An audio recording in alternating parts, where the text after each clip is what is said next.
This wedding is a fraud! My sister screamed into the microphone, her voice echoing off the high vaulted ceilings of the Onyx Hall. You are marrying a broke waiter, Jasmine. This is pathetic. I stood frozen at the altar, my hands trembling around my bouquet of lilies. My sister Dominique stood center stage in a white lace gown that looked suspiciously like a wedding dress, with her husband Hunter smirking beside her. The 300 guests gasped, cell phones raised to capture my humiliation. Hunter stepped forward, adjusting his expensive silk tie. We checked his background, Jasmine. Your husband does not even have a bank account. He is using you. My mother sat in the front row and did not say a word to defend me. I felt tears burning my eyes, ready to run, ready to disappear. But then my fiancé Elijah squeezed my hand. He did not look angry. He looked amused. He leaned in close to my ear, his voice calm and steady. Should we tell them who I really am, or should we let them dig their grave a little deeper? I looked at the smug faces of my family, the people who had tormented me for years, and I made my choice. My name is Jasmine, and at 30 years old, I thought I had finally escaped the shadow of my family. I work as an archival book restorer, a quiet job that requires patience and precision. Two things my family knows nothing about. To them, I am just the slow, unsuccessful daughter. My sister Dominique is the star, the one who married a white investment banker named Hunter and lives in a house she cannot afford. If you have ever been the black sheep of your family, hit that subscribe button. You are going to want to see how this ends. Because what my family did not know was that the man standing next to me in the flower-stained t-shirt was not a waiter. He was the owner of the very ground they were standing on. The nightmare truly began 3 months ago at Le Jardin, the most pretentious French restaurant in the city. It was supposed to be an engagement dinner to introduce Elijah to my family. I arrived early, my stomach in knots. The restaurant was a palace of crystal chandeliers and white tablecloths, the kind of place where the waiters judge your shoes. Dominique and Hunter were already seated at the best table by the window. Dominique was busy taking selfies, making sure her 2-carat diamond ring caught the light. Hunter was loudly complaining about the valet service. When I sat down, Dominique did not even look up from her phone. You are late, Jasmine, she said. And is that the dress you wore to Cousin Tasha's baby shower last year? I smoothed down my skirt, trying to keep my voice steady. It is vintage silk, Dominique. I restored it myself. Hunter laughed, a short, sharp sound. Vintage is just a nice word for used, Jasmine. But hey, at least you are consistent. Where is this mystery fiancé of yours? Probably parking my car. I hope he does not scratch the rims. Just then, Elijah walked in. My heart sank just a little. He had come straight from the community center where he volunteered every weekend teaching baking classes to at-risk youth.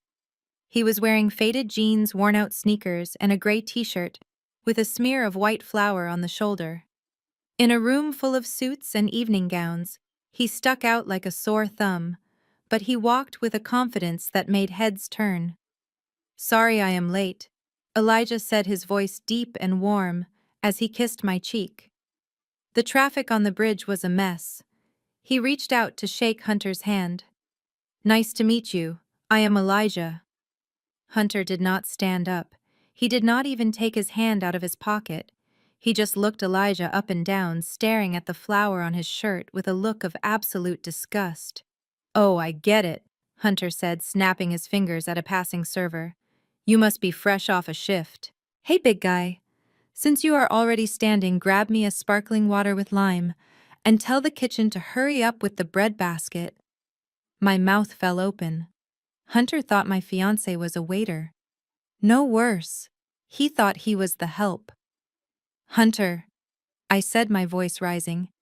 This is Elijah, my fiancé. He does not work here. Dominique giggled, covering her mouth with her manicured hand. Oh my God, that is hilarious. But honestly, Jasmine, can you blame him? Look at him. He looks like he just came from the back alley. Elijah, sweetie, next time you come to a place with 3 Michelin stars, maybe try to find a shirt without food on it. It is embarrassing for us. Elijah did not flinch. He slowly pulled out the chair next to me and sat down. He wiped the flour off his shoulder calmly. I was baking for the shelter downtown, he said, his eyes locked on Hunter. But I will remember the water for next time. Hunter just scoffed and turned back to the menu. Whatever. Just try not to touch anything expensive. The dinner was 2 hours of torture. Hunter bragged non-stop about his job as a vice president at a hedge fund, throwing around financial terms he barely understood. He talked about his golf trips, his new Tesla, and how much he hated lazy people who expect handouts. Every time Elijah tried to speak, Dominique would cut him off. "So, Elijah," she asked, twirling her wine glass. "Jasmine says you are in food service. What is that, McDonald's? Taco Bell? Do you get free nuggets?" "I work in supply chain logistics," Elijah said quietly. It was technically true. He owned the largest food logistics company on the East Coast, but he never felt the need to brag. Hunter rolled his eyes. "Logistics. That means he drives a delivery truck, babe. Just say you are a driver, man. No shame in blue-collar work. Someone has to deliver my Amazon packages." Then came the bill. Dominique had ordered the most expensive items on the menu: caviar lobster and 2 bottles of a 1996 Bordeaux that cost $2,000 each. When the waiter brought the silver tray, Hunter whistled. $4,200. Steep. He spun the tray across the table until it stopped in front of me. "Your treat," Jasmine Hunter said with a cruel smile. "Since you invited us to meet your guy, it is only fair." My blood ran cold. Hunter knew I made $40,000 a year restoring books. He knew I was saving every penny for a house. I looked at the bill, my hands shaking. "Dominique," I whispered, "I cannot afford this. You ordered the wine." My mother, Mama Joyce, who had been silently eating her lobster, finally spoke up. "Jasmine, do not be rude. Hunter and Dominique are guests. Hunter is used to a certain lifestyle. You cannot expect him to drink cheap wine. You wanted to play grown-up and host a dinner, so pay the bill. Stop embarrassing the family." I felt tears pricking my eyes. I looked at Elijah, ashamed that he had to see this. I opened my purse, knowing my debit card would be declined. Hunter leaned back, enjoying the show. "Look, if you are broke, just say so," he sneered. "I can cover it. I do not want us to have to wash dishes in the back, although your boyfriend is probably used to that." Elijah placed his hand over mine, stopping me from taking out my wallet. He reached into his jeans pocket and pulled out a thin, matte black metal card. It had no numbers on it, just a small gold chip. He placed it on the tray without a word. Hunter laughed out loud. "What is that?" "A library card. A gift card to Home Depot. Man, put that away before you get arrested." The waiter walked over looking annoyed, but when he looked down at the black card, his face went pale. His arrogance vanished instantly. He looked at Elijah with wide, terrified eyes. He recognized the card. It was an invite-only card for ultra-high net worth individuals. "Sir," the waiter stammered, bowing slightly. "I apologize. I did not realize. I will process this immediately." Elijah just held up a finger to his lips, a silent command for the waiter to be quiet. The waiter nodded nervously and rushed away. Hunter looked confused for a second, but then his ego took over. He laughed nervously. "Must be a glitch in their system if they accepted that piece of plastic. Or maybe they just felt sorry for you." 10 minutes later, the waiter returned with the receipt, bowing to the table. "Everything is taken care of. Thank you for your patronage." Hunter immediately snatched the receipt. "See?" He puffed out his chest. "They probably saw my face. I am a VIP here. They comped the meal because they know who I am." He looked at Elijah with pity. "Put your toy card away, big guy. Maybe one day you will have the influence to get a free meal, but do not count on it." Dominique pulled out her phone and started live streaming. "Hey guys, just finished dinner at Le Jardin. My husband Hunter is such a boss. The restaurant literally paid for our dinner just to have us here." Meanwhile, Jasmine's boyfriend tried to pay with a library card. So cringe. Can you believe my sister is marrying a broke loser? I stood up, shaking with rage, but Elijah pulled me close. His voice was low and dangerous, but his face was calm. Let them talk, Jasmine, he whispered, as we walked out into the cool night air. The higher they climb, the harder they fall. And trust me, baby, the fall is going to be spectacular. I did not know it then, but Elijah had already started the clock on their destruction. And the wedding was going to be the main event. The silence in my mother's living room was heavy enough to crush bone. I sat on the floral love seat, clutching a velvet folder to my chest, my heart hammering a frantic rhythm against my ribs. Across from me, my sister Dominique sat with her legs crossed, inspecting her cuticles, as if the world revolved around her manicure. My mother, Mama Joyce, paced back and forth on the plush carpet, the ice in her glass of sweet tea clinking with every angry step. I had just dropped a bomb that shattered the fragile peace of our Sunday afternoon, and I could feel the shockwaves still vibrating in the air. I booked the Onyx Hall, I said again, my voice trembling slightly, but my resolve firm. For October 15th, Elijah and I put the deposit down this morning. Dominique's head snapped up so fast I heard her neck crack. Her eyes, usually narrowed in judgment, went wide with disbelief. The Onyx Hall, she repeated, her voice rising an octave. The historic ballroom downtown, the one with the crystal ceiling and the 5-year waiting list. That Onyx Hall. Yes, I replied, allowing a small, satisfied smile to touch my lips. There was a last-minute cancellation. Elijah knew someone who knew the management. We got lucky. Luck had nothing to do with it, of course. Elijah owned the building, but they did not need to know that yet. To them, he was still just a blue-collar worker who got a lucky break. I watched Dominique's face turn a shade of red that clashed horribly with her designer dress. I knew exactly what she was thinking. 5 years ago, when she married Hunter, she had begged and pleaded to get into the Onyx. She wanted the prestige, the glamour, the photos that would make her high school rivals jealous. But Hunter, for all his bragging about money, could not afford the rental fee, and they certainly did not have the connections to bypass the waitlist. She ended up getting married at a muddy golf course in the suburbs, where the reception tent leaked during a thunderstorm. She had spent the last 5 years pretending it was a rustic chic choice, but I knew it ate her alive. Dominique let out a harsh, incredulous laugh. You cannot be serious. You and the waiter are going to get married in the city's most exclusive venue. Who is paying for this, Jasmine? Did you take out a loan? Did you steal from your little book repair fund? Hunter says those places charge $50,000 just to open the doors. We have savings, Dominique. I lied smoothly. And we are keeping the guest list intimate. Dominique stood up, smoothing her skirt with aggressive swipes of her hands. She walked over to the window, staring out at the driveway where my Honda Civic was parked next to her leased Mercedes. She was calculating, plotting.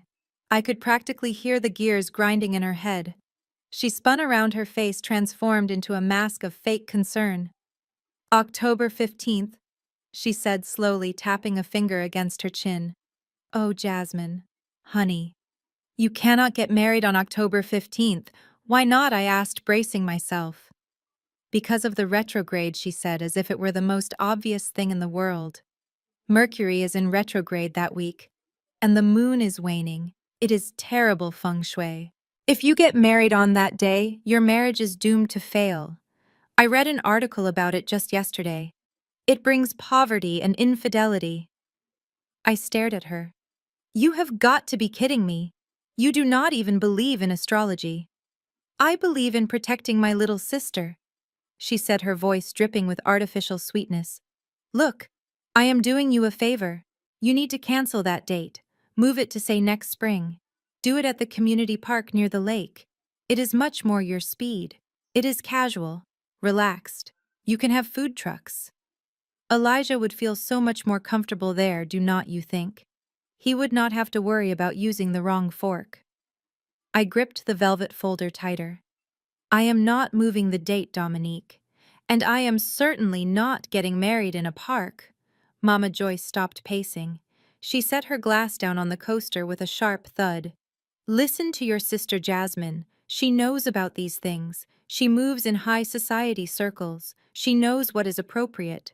This isn't about astrology, is it? I challenged, looking directly at Dominique. You just cannot stand the fact that I got the venue you wanted. Dominique's face hardened. The mask of concern dropped, revealing the ugly jealousy underneath. You think you are better than me, she spat, just because you scraped together a deposit for a fancy room. But let's be real, Jasmine. It is a waste. A total waste. You are marrying a nobody. Putting a waiter in a tuxedo does not make him a prince. It makes him a servant playing dress-up. And then she smiled. A slow, predatory smile that made my stomach turn. Actually, she said, turning to Mom, this works out perfectly. Hunter and I have been talking. We have been going through a rough patch lately. His work is stressful and we have grown distant. We need something to bring us back together. We were thinking of doing a vow renewal ceremony, a recommitment to our love. She took a step toward me. And October 15th is our 5.5-year anniversary. Roughly, it is a sign. No, I whispered, shaking my head. Mom clapped her hands together, her eyes lighting up. Oh, Dominique, that is a beautiful idea. A vow renewal. That is exactly what you two need to solidify your status. Hunter has been working so hard for that partnership. A big, elegant event at the Onyx Hall would show his bosses that he is a family man with stability and class. Exactly, Dominique said, nodding enthusiastically. We can invite his partners, the investors. It would be a networking goldmine. She turned to me, her hand held out expectantly. So here is the plan, Jasmine. You are going to transfer the booking to my name. Hunter will reimburse you for the deposit, obviously. We are not charity cases. You can take that money and put it towards something sensible, like a down payment on a trailer, or a nice backyard barbecue wedding. I stood up, my legs shaking but holding me upright. I am not giving you my venue, Dominique. This is my wedding. Mama Joyce stepped between us, her face twisting into a scowl. Do not be selfish, Jasmine. Look at the bigger picture. Your sister's marriage is the foundation of this family's reputation. Hunter supports us. He helps with the bills.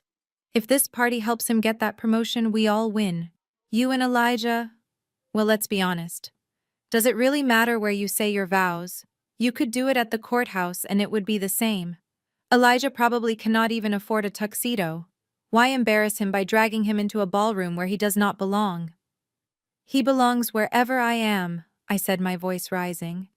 And I deserve this, Mom. For once in my life, I want something beautiful. I am keeping the date. Dominique's eyes narrowed into slits. You are really going to say no to me? After everything I have done for you, I let you live in my old room when you graduated. I gave you my old clothes. You sold me your old clothes, Dominique, I corrected her. And you charged me interest. Dominique screamed a primal sound of frustration. She grabbed a throw pillow and hurled it across the room, but it wasn't enough to satisfy her rage. She needed to hurt me. She needed to destroy something I loved. Her eyes darted around the room and landed on the coffee table in front of me. Sitting there next to her half-finished cup of steaming hazelnut latte was my portfolio. It was a collection of before and after photos of the 17th century manuscripts I had restored over the last year. It was my pride and joy, the proof of my skill, the only thing that validated my career to the outside world. I had brought it to show Mom my latest project, a rare Bible worth $50,000 that I had brought back from the brink of decay. Dominique lunged. I saw it happen in slow motion. Her hand snatched the ceramic mug. Her wrist flicked with practiced malice. No, I screamed, diving forward, but I was too late. The dark hot liquid arced through the air and splashed directly onto the open portfolio. I watched in horror as the brown stains soaked instantly into the heavy cream paper. It pooled over the photographs, warping the edges, obliterating the intricate details of my work. The smell of artificial hazelnut filled the air, sickeningly sweet. Oops, Dominique said, her voice flat and devoid of any apology. Clumsy me. I fell to my knees, frantically trying to shake the liquid off, dabbing at the ruined pages with the hem of my shirt. Months of documentation, irreplaceable records of my craftsmanship, ruined in a second of petty spite. My hands were shaking so hard I could barely breathe. Tears, hot and angry, blurred my vision. I looked up at her. She was standing over me, smirking. Mom was just standing there, sipping her tea, looking away as if she saw nothing. "You did that on purpose," I whispered, my voice choking with a sob. "Maybe if you were not so clumsy with your choices, accidents would not happen." Dominique shrugged. "Look at it this way, Jasmine. Now you do not have to worry about your little scrapbook. You can focus on what is important, transferring that venue to me." She leaned down, her face inches from mine. Her perfume was overpowering, expensive, and cold. "Listen to me, little sister. You are playing a game you cannot win.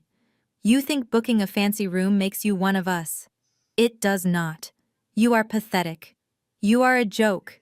And if you do not call the Onyx tomorrow morning and change that name on the reservation, I will make your life a living hell. I will tell everyone about that little incident in college. I will tell Elijah lies that will make him run so fast he leaves skid marks." She straightened up and stepped over my ruined portfolio as if it were trash. "We need that venue, Jasmine. Do the right thing, or you will not have a family to invite to your little park wedding anyway." I stayed on the floor, listening to the click of her heels fading down the hallway. I looked at the ruined pages, the brown stains spreading like a disease. I wiped my tears. I did not feel sad anymore. I felt something else, something cold and hard settling in my chest. They wanted a war. They wanted to take the one thing I had built for myself. I pulled out my phone. My thumb hovered over Elijah's contact name. I wasn't going to tell him to cancel. I was going to tell him to double the budget. I stood up, leaving the ruined portfolio on the floor as a monument to their cruelty. I walked to the door, not saying a word to my mother, who was now pretending to read a magazine. "You will regret this," Dominique shouted from the top of the stairs as I opened the front door. I walked out into the cool evening air. "No, Dominique," I whispered to myself as I got into my car. "You are the one who is going to regret this. You just declared war on the owner of the battlefield, and you do not even know it yet." The elevator ride to the 45th floor of the Sterling Financial Tower was silent and suffocating. My ears popped as we ascended, a physical reminder of how far out of our element we were supposed to feel. Elijah stood next to me, wearing a simple navy polo shirt and chinos, looking completely relaxed. I, on the other hand, was gripping the strap of my purse so hard my knuckles were white. Hunter had summoned us here in the middle of a workday. He said it was an emergency family matter, but looking at the polished steel doors and the security cameras watching our every move, it felt more like a sentencing hearing. When the doors opened, we were greeted by a receptionist who looked like she had stepped out of a fashion magazine. She barely glanced at us before pointing toward the double-glass doors at the end of the hall. "He is expecting you," she said, her voice devoid of warmth. "Go right in." Hunter's office was designed to intimidate. 3 walls were floor-to-ceiling glass, offering a panoramic view of the city skyline, a visual metaphor for how he saw himself above everyone else. Hunter was sitting behind a massive mahogany desk, his feet propped up on the polished wood, ankles crossed. He was talking loudly into a headset, laughing at something the person on the other end had said.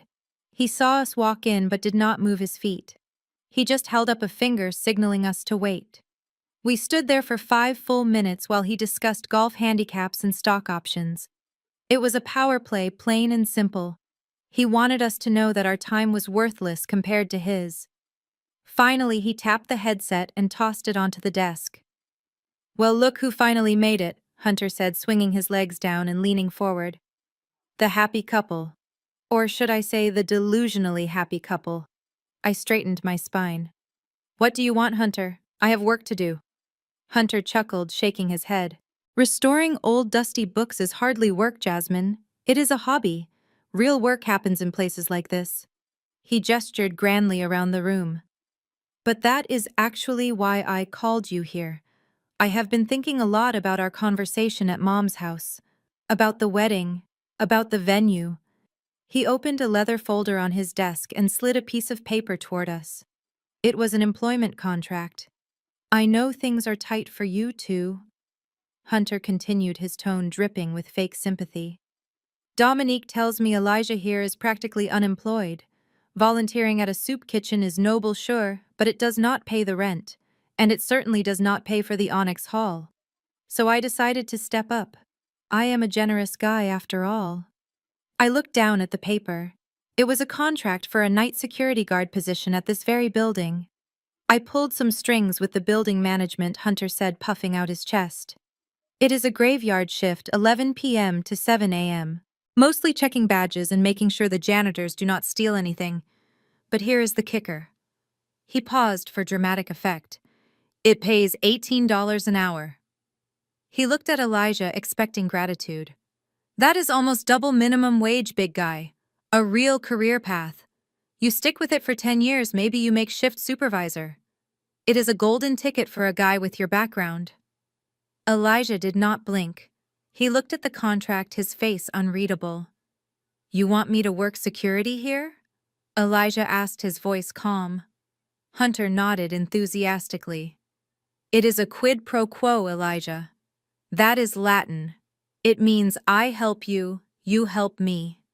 See, I get you this job, which creates a stable income for my sister-in-law. In exchange, you two do the responsible thing and transfer the Onyx Hall reservation to Dominique and me. There it was. The trap. Think about it, Jasmine, Hunter said, turning his gaze to me. You cannot afford that wedding.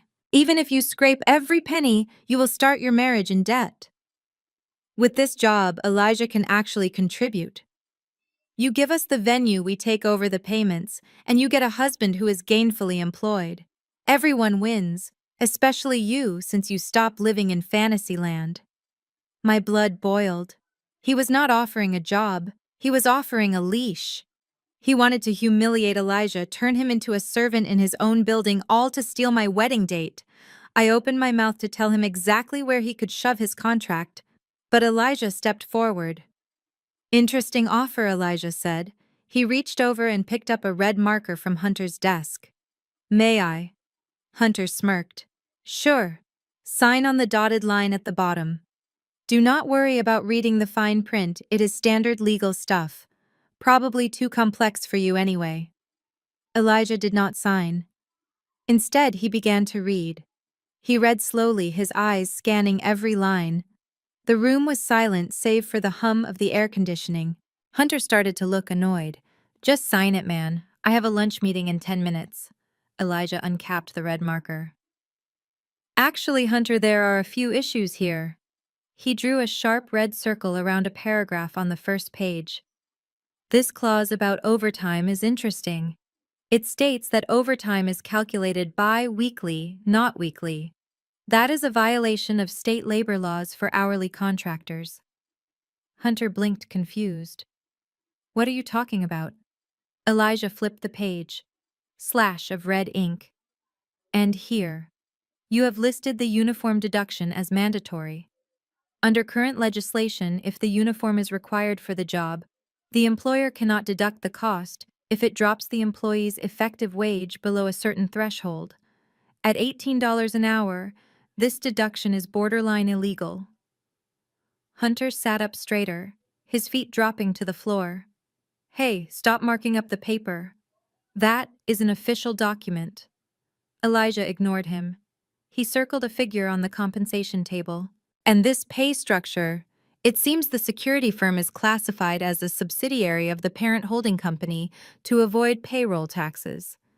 He looked up at Hunter, and for the first time, I saw a flash of the predator behind Elijah's calm eyes.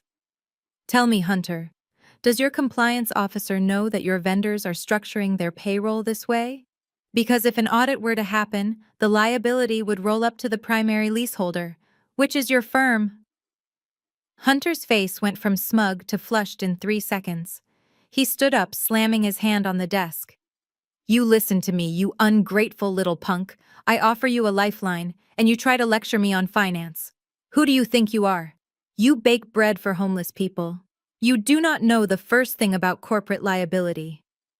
Elijah capped the red marker with a satisfying click and tossed it onto the desk. It spun and stopped, pointing directly at Hunter. I know enough to know when a contract is garbage, Elijah said coolly. And I know enough to know that $18 an hour is an insult. I decline your offer, Hunter, and we are keeping the venue. Hunter's face turned a dangerous shade of purple. He walked around the desk, getting right in Elijah's face. He was shorter than Elijah by 3 inches, but he tried to compensate with aggression. You are making a big mistake, Hunter hissed. You think you are smart. You are nothing. I run this town. I can make sure you never get hired anywhere in this city. You are going to beg me for this job in a month when you are starving. Elijah looked down at him, not with fear, but with pity. It was the look a lion gives a yapping chihuahua. I doubt that, Elijah said. Come on, Jasmine. The air in here is stale. We turned to leave. As we reached the glass doors, Hunter screamed after us, Get out! And do not think this is over. I am calling your mother, Jasmine. I am going to tell her exactly how you threw away this opportunity. You are selfish, both of you. The receptionist stared at us as we walked past, her mouth slightly open. We stepped into the elevator, and as the doors slid shut, cutting off the sound of Hunter's shouting, I leaned against the wall and let out a breath I had been holding for 20 minutes. I looked at Elijah. He was checking his watch, looking as unbothered as if he had just checked the weather. How did you know all that? I asked, staring at him. About the labor laws and the payroll taxes. Elijah smiled, a small, secret smile that made my heart flutter. I do a lot of reading, Jasmine. You know that. Besides, bad management is easy to spot if you know where to look. He took my hand, his grip warm and reassuring. Do not worry about him. Hunter is a man building a house on sand. He thinks he is the king of the castle, but he does not realize the tide is coming in. By the time we got to the parking garage, my phone was already blowing up. 12 missed calls from Mama Joyce. A text message from Dominique that just said, You are dead to us. I looked at the notifications and then turned my phone off. Let them call, I said, tossing the phone into the back seat. I am hungry. You want to get lunch? Elijah laughed, starting the car. I know a place. It is not Le Jardin, but the owner treats me a lot better. As we drove out of the underground garage, I looked back at the towering glass skyscraper. Somewhere on the 45th floor, Hunter was probably screaming into his phone, spinning a web of lies to turn my family against me. He thought he had won. He thought he had crushed us. But as I watched Elijah drive calm and confident, I knew the truth. Hunter had just picked a fight with the only man in the city who could buy his entire world and shut it down. And the best part was he didn't even see it coming. The air inside the bridal salon smelled of lavender, expensive champagne, and quiet judgment. This was the kind of place where appointments were made 6 months in advance, and the price tags did not exist, because if you had to ask, you were in the wrong zip code. I had booked this appointment alone, craving just one afternoon of peace, to find the dress I would wear, to marry the man I loved. But peace was a luxury my family refused to let me have. When I arrived, my sister Dominique and my mother, Mama Joyce, were already sitting on the plush velvet sofa in the private viewing suite. They were sipping the complimentary sparkling wine as if they owned the place. Dominique had invited herself, claiming she needed to be there to provide honest consultation since I had zero fashion sense. My mother had just nodded along, saying that a bride needs her family, even if that family treats her like a charity case. Oh good, you are finally here, Dominique said, not bothering to stand up. Her eyes scanned my outfit, a simple blouse and jeans, with open disdain. We were worried you got lost or maybe realized you could not afford to walk through the door. I already told the consultant, a lovely girl named Sarah, not to waste time showing you the premium collection. We need to stick to the clearance rack. Elijah is on a waiter's salary after all. We do not want to break his piggy bank. I greeted Sarah, the consultant, who looked uncomfortable witnessing the family dynamic. I am looking for something timeless, I told her. Silk, maybe crepe? No heavy beading. Dominique snorted into her glass. Timeless. Honey, you need structure. You have broad shoulders and let's be honest, you have put on weight since the engagement. Stress eating, I assume. Sarah, bring her something with sleeves. Long sleeves. And a high neck. We need to cover up as much as possible. She needs a ball gown silhouette to hide those hips. I stood there feeling the familiar heat rising in my cheeks. Dominique had been body shaming me since I was 12, picking apart every curve, every pound, every choice. I prefer a mermaid cut, I said firmly. Dominique laughed a sharp, cruel sound. A mermaid cut. Jasmine, be realistic. You will look like a sausage casing. We are trying to make you look like a bride, not a stuffed animal. Just listen to me. I know what looks good.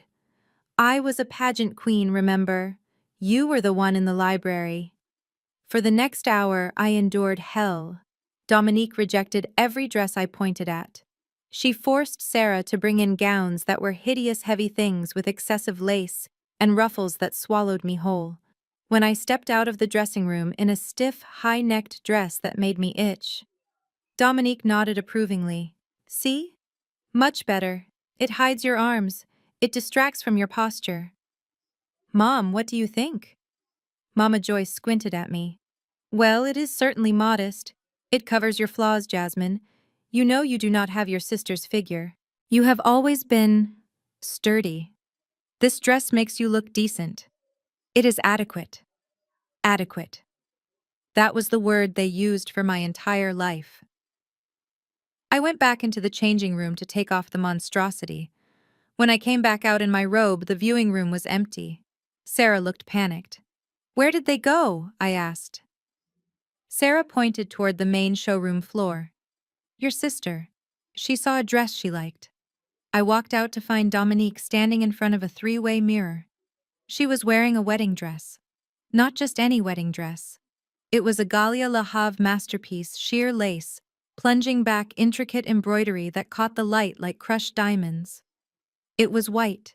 Stark bridal white. She was twisting and turning, admiring her reflection while my mother took photos on her phone. Dominique, I said, my voice shaking.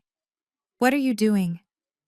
Oh, relax, Dominique said, not breaking eye contact with herself in the mirror. I just wanted to see how it fit. Hunter and I are doing the vow renewal at the Onyx Hall, remember? I need something spectacular. Since I'm taking over your venue, I might as well look the part. You are trying on wedding dresses at my bridal appointment? I asked, incredulous.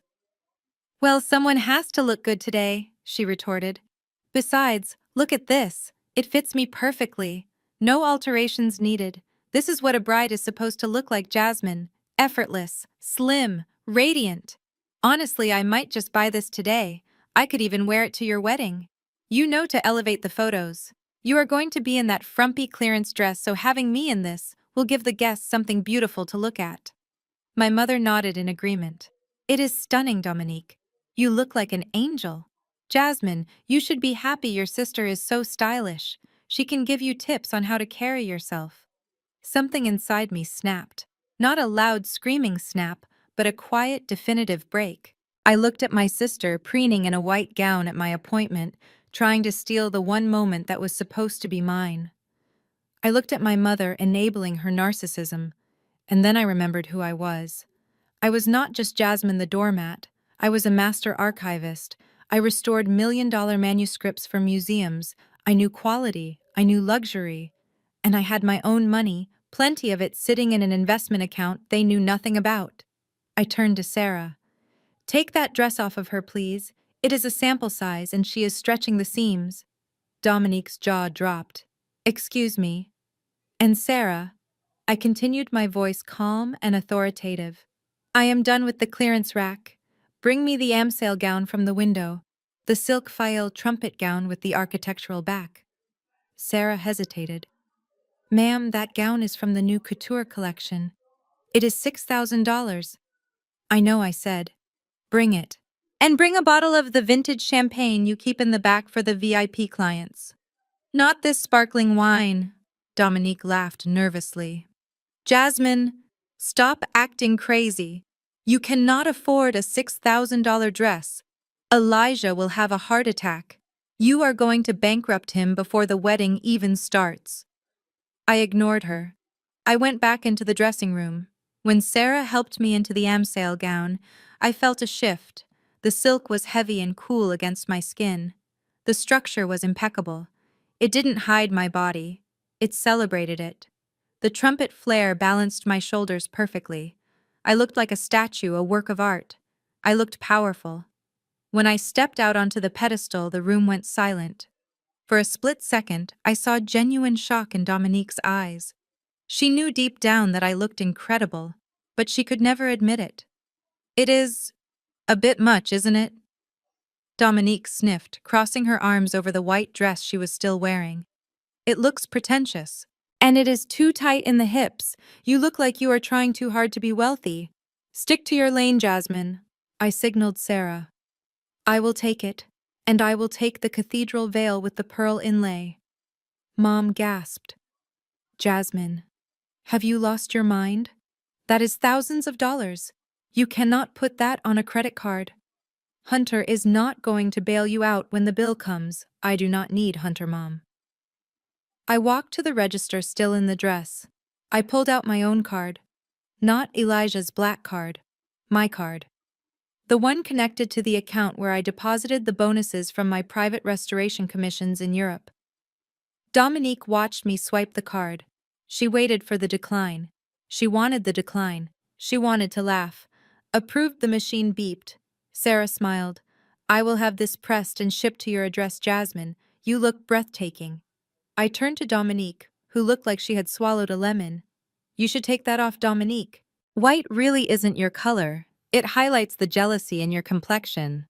I went back to the dressing room, changed into my jeans, and walked out without waiting for them. I felt lighter than air. I had the dress. I had the power. But as I drove home, my phone buzzed. It was an Instagram notification. Dominique had posted a photo. It was a picture of me. Not in the stunning amsale gown I had bought, but a sneak photo she had taken when I was trying on the first hideous, ill-fitting ruffled dress she had forced me into. My posture looked slumped. The lighting was unflattering, and the dress looked cheap and ridiculous. The caption read, "Helping my baby sister pick a dress for her big day. It is a struggle to find something that works with her. Unique shape and budget.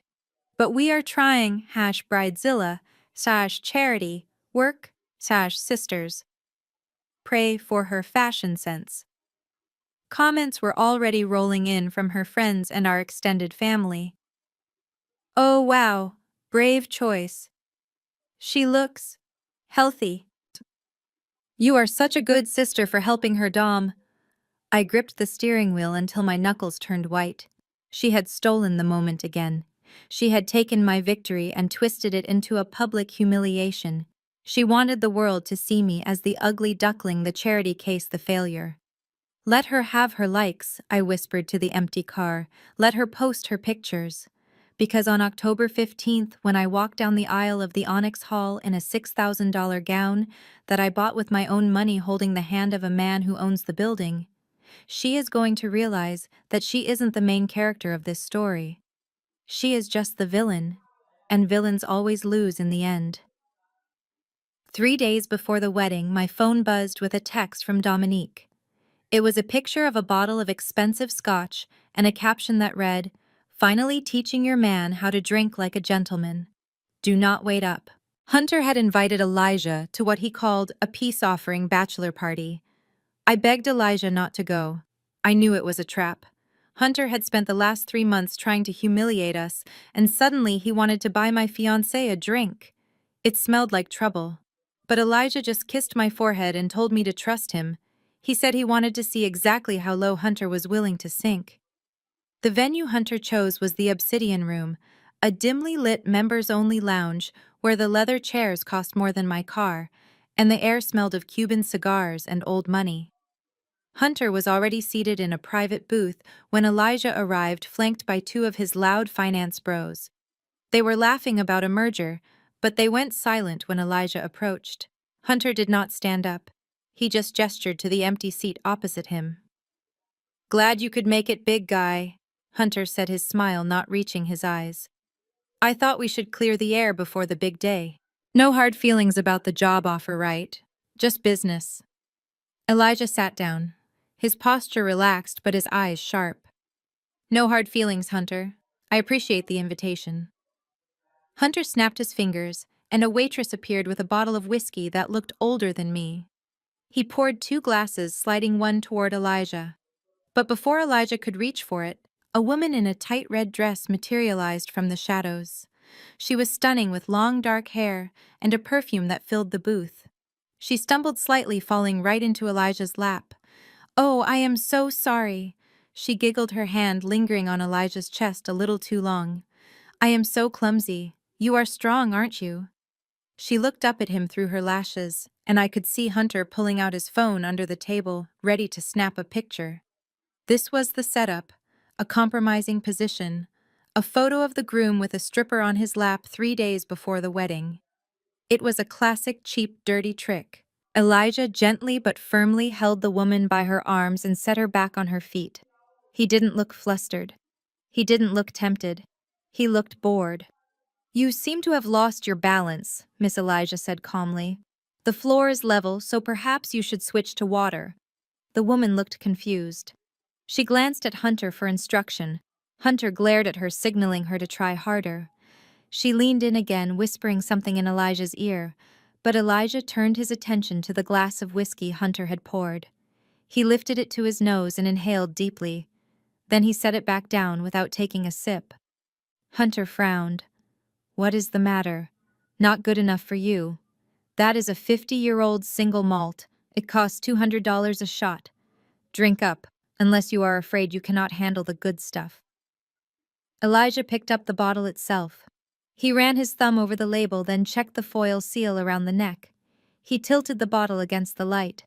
"It is not the age I am worried about," Elijah said, his voice cutting through the ambient jazz music. "It is the authenticity. This is not 50-year-old Scotch, Hunter. This is cheap grain alcohol mixed with caramel coloring and put into a refillable bottle. I would estimate this bottle costs about $15 at a wholesale discount store." Hunter slammed his hand on the table. "Are you calling me a liar? I ordered the best bottle in the house. You clearly do not know what luxury tastes like because you have been drinking tap water your whole life." Elijah signaled for the floor manager. A man in a sharp tuxedo hurried over, looking annoyed at being summoned. "Is there a problem, gentlemen?" the manager asked, looking exclusively at Hunter, assuming he was the important one. "My guest here thinks your scotch is fake," Hunter sneered. "Tell him he is an idiot so we can get back to drinking." The manager looked at Elijah with a condescending sneer. "Sir, the Obsidian Room prides itself on its cellar. If your palate is not refined enough to appreciate the complexity of this vintage, I can bring you a beer." Elijah did not raise his voice. He simply turned the bottle around and pointed to a microscopic serial number laser etched onto the bottom of the glass. "Batch number 4022, Elijah recited from memory. "Produced in a distribution center in New Jersey that was shut down 3 weeks ago for counterfeiting premium spirits. The distribution manifest for this lot was flagged by the Logistics Oversight Committee." The manager froze. His condescending smile vanished. How could you possibly know that?" the manager stammered. "Because my company handles the supply chain logistics for 90% of the premium alcohol distributors in this state," Elijah said, leaning forward. "And I personally signed the order to blacklist this batch. If this bottle is on your table, it means you are buying from the gray market to cut costs, which is a violation of your liquor license." Hunter looked back and forth between Elijah and the manager, confused. What is he talking about? Is the booze fake or not? The manager's face went pale. He looked at Elijah, really looked at him, and recognition dawned in his eyes. He realized he was standing in front of the man who could revoke his supply contracts with a single phone call. Mr. Brooks, the manager whispered, his hands shaking. "I had no idea you were a patron tonight. This is a misunderstanding. A supplier error." I will remove this immediately. Please allow me to bring you the real reserve from the owner's private collection. On the house. Hunter, completely missing the dynamic, puffed out his chest. That is right. You better apologize. I am a VIP here. Bring us the real stuff. And keep it coming. The manager scurried away and returned with a dusty, sealed bottle that was actually worth more than Hunter's car. He poured it for Elijah with trembling hands.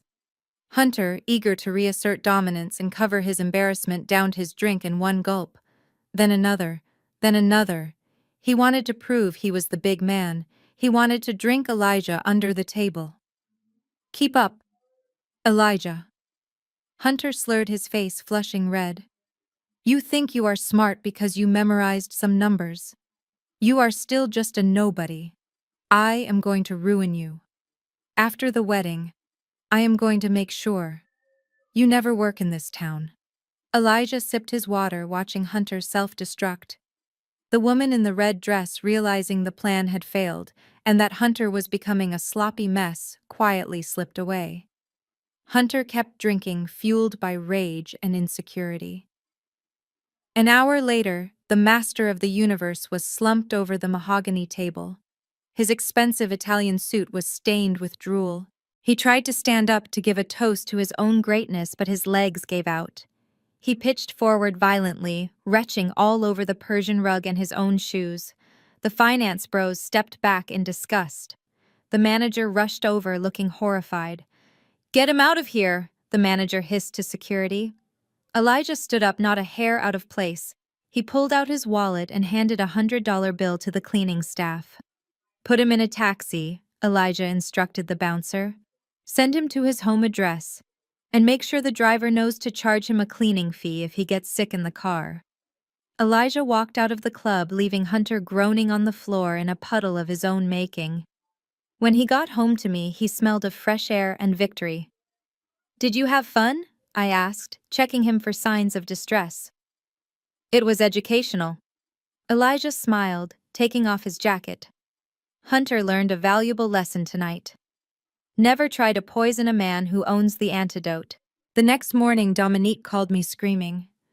A taxi driver had dumped a semi-conscious vomit-covered Hunter on their front lawn at 2 a.m, and pinned to his lapel was a dry cleaning bill from the taxi company for $300.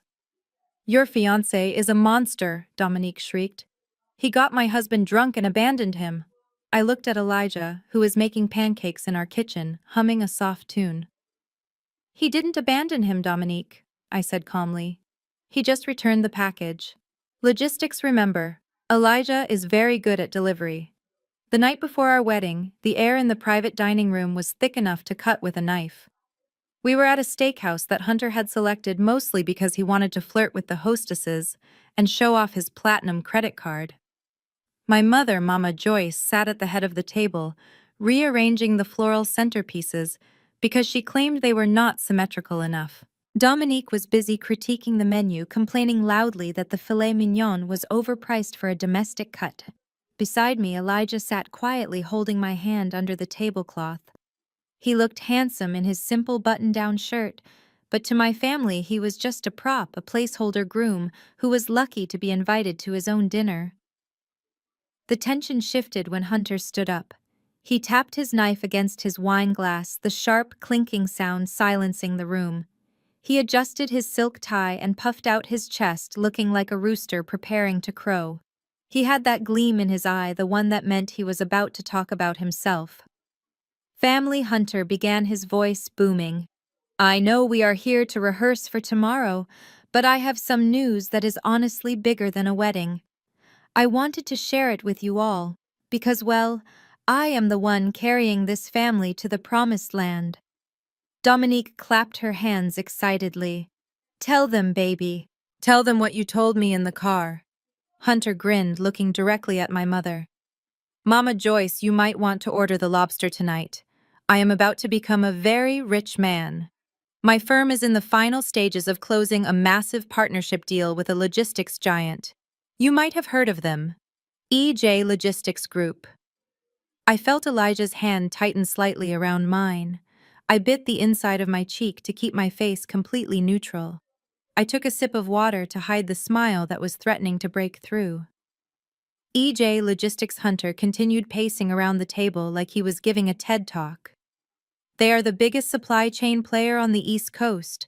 They control everything from farm to table for the entire tri-state area. And guess who is leading the negotiations for the merger? Me. My mother gasped, clasping her hands over her heart. Oh, Hunter, that is incredible. Is it a done deal? It is 99% done, Hunter bragged. I have been communicating with their acquisition team all week. If I land this, and I will land this, the partners at my firm have promised me a massive promotion. I will be the youngest senior partner in the company's history. We are talking 7 figures, folks. He stopped behind Elijah's chair and rested his hands heavily on Elijah's shoulders. He squeezed them not in a friendly way, but in a condescending display of dominance. And here is the funny part, Hunter said, looking down at Elijah. The CEO of EJ Logistics is a legend. Nobody sees him. He is like a ghost.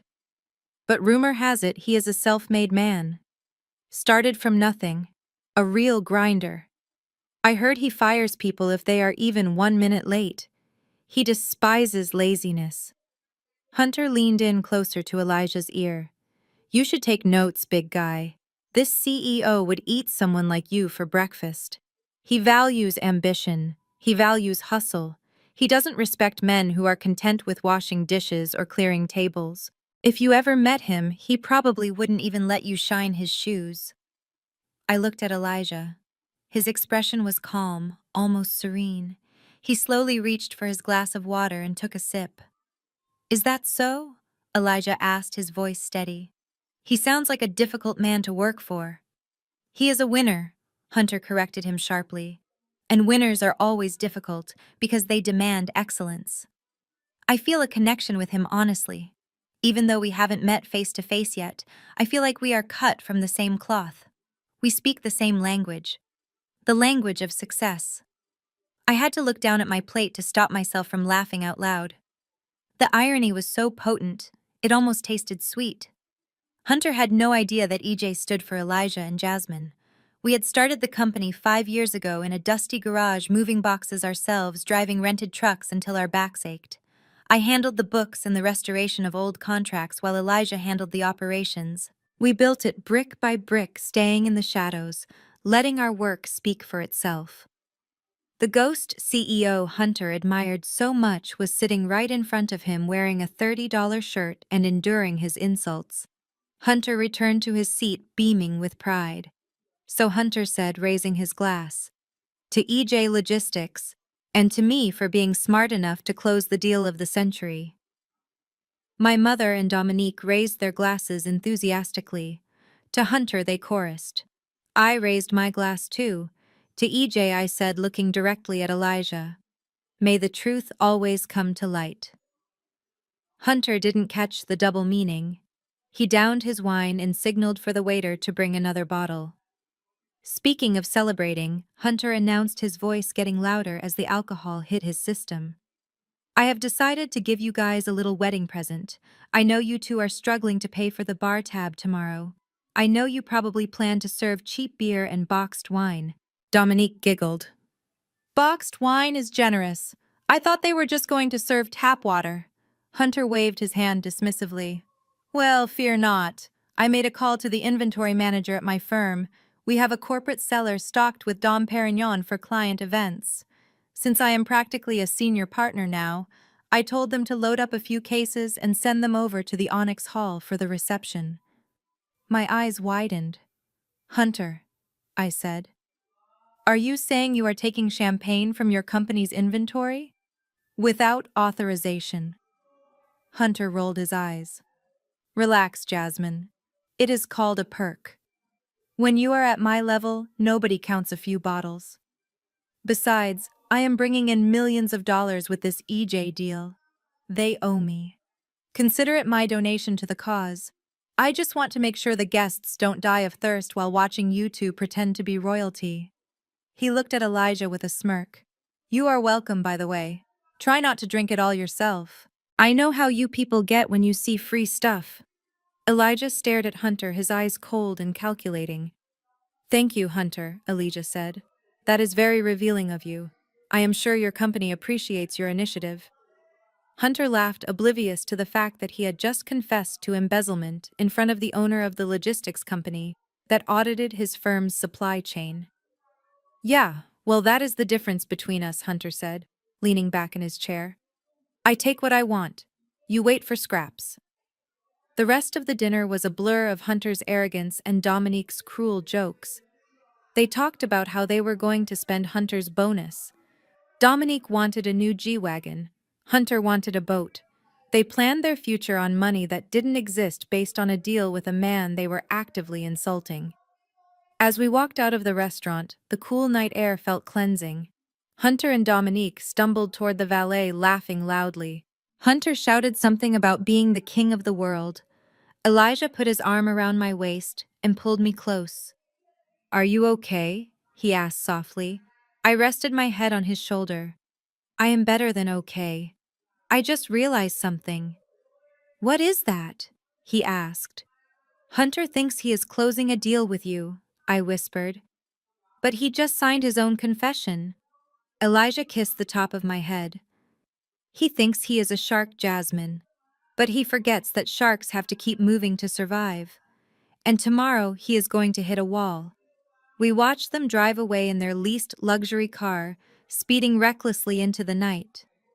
They were driving toward a cliff, pressing the gas pedal to the floor, convinced they were flying. And tomorrow at the altar, gravity was finally going to take over. I almost felt sorry for them. Almost. But then I remembered the way he looked at Elijah, the way he called him lazy, the way he stole from his own company to look like a hero. And I knew that when the crash came, I wouldn't look away. I would be sitting in the front row holding the hand of the man who built the wall they were about to hit. The night before my wedding was supposed to be filled with anticipation and joy. It should have been a time for last-minute beauty treatments, sentimental toasts, and nervous excitement about starting a new chapter. Instead, I was sitting in my mother's living room, feeling like a prisoner on death row, waiting for the executioner to arrive. The air in the house was thick with unspoken tension. My mother, Mama Joyce, was aggressively fluffing pillows on the sofa, refusing to look me in the eye. She was still angry that I had not surrendered the venue to Dominique, and her silence was her way of punishing me. Elijah sat beside me, his presence the only anchor keeping me from floating away into a panic attack. We had only stopped by to pick up some family heirlooms that my grandmother had left for me, items my mother had held hostage until the very last minute. I just wanted to get the old pearl earrings and leave, but as usual, escaping this house was never that simple. Just as we were heading for the door, the front lock clicked. Dominique and Hunter breezed in, bringing with them a gust of cold air and an even colder energy. Dominique was carrying a large, battered cardboard box that looked like it had spent the last decade in a damp basement. Hunter trailed behind her, looking hungover and sullen, his eyes bloodshot from the humiliation at the bar, though he refused to acknowledge it.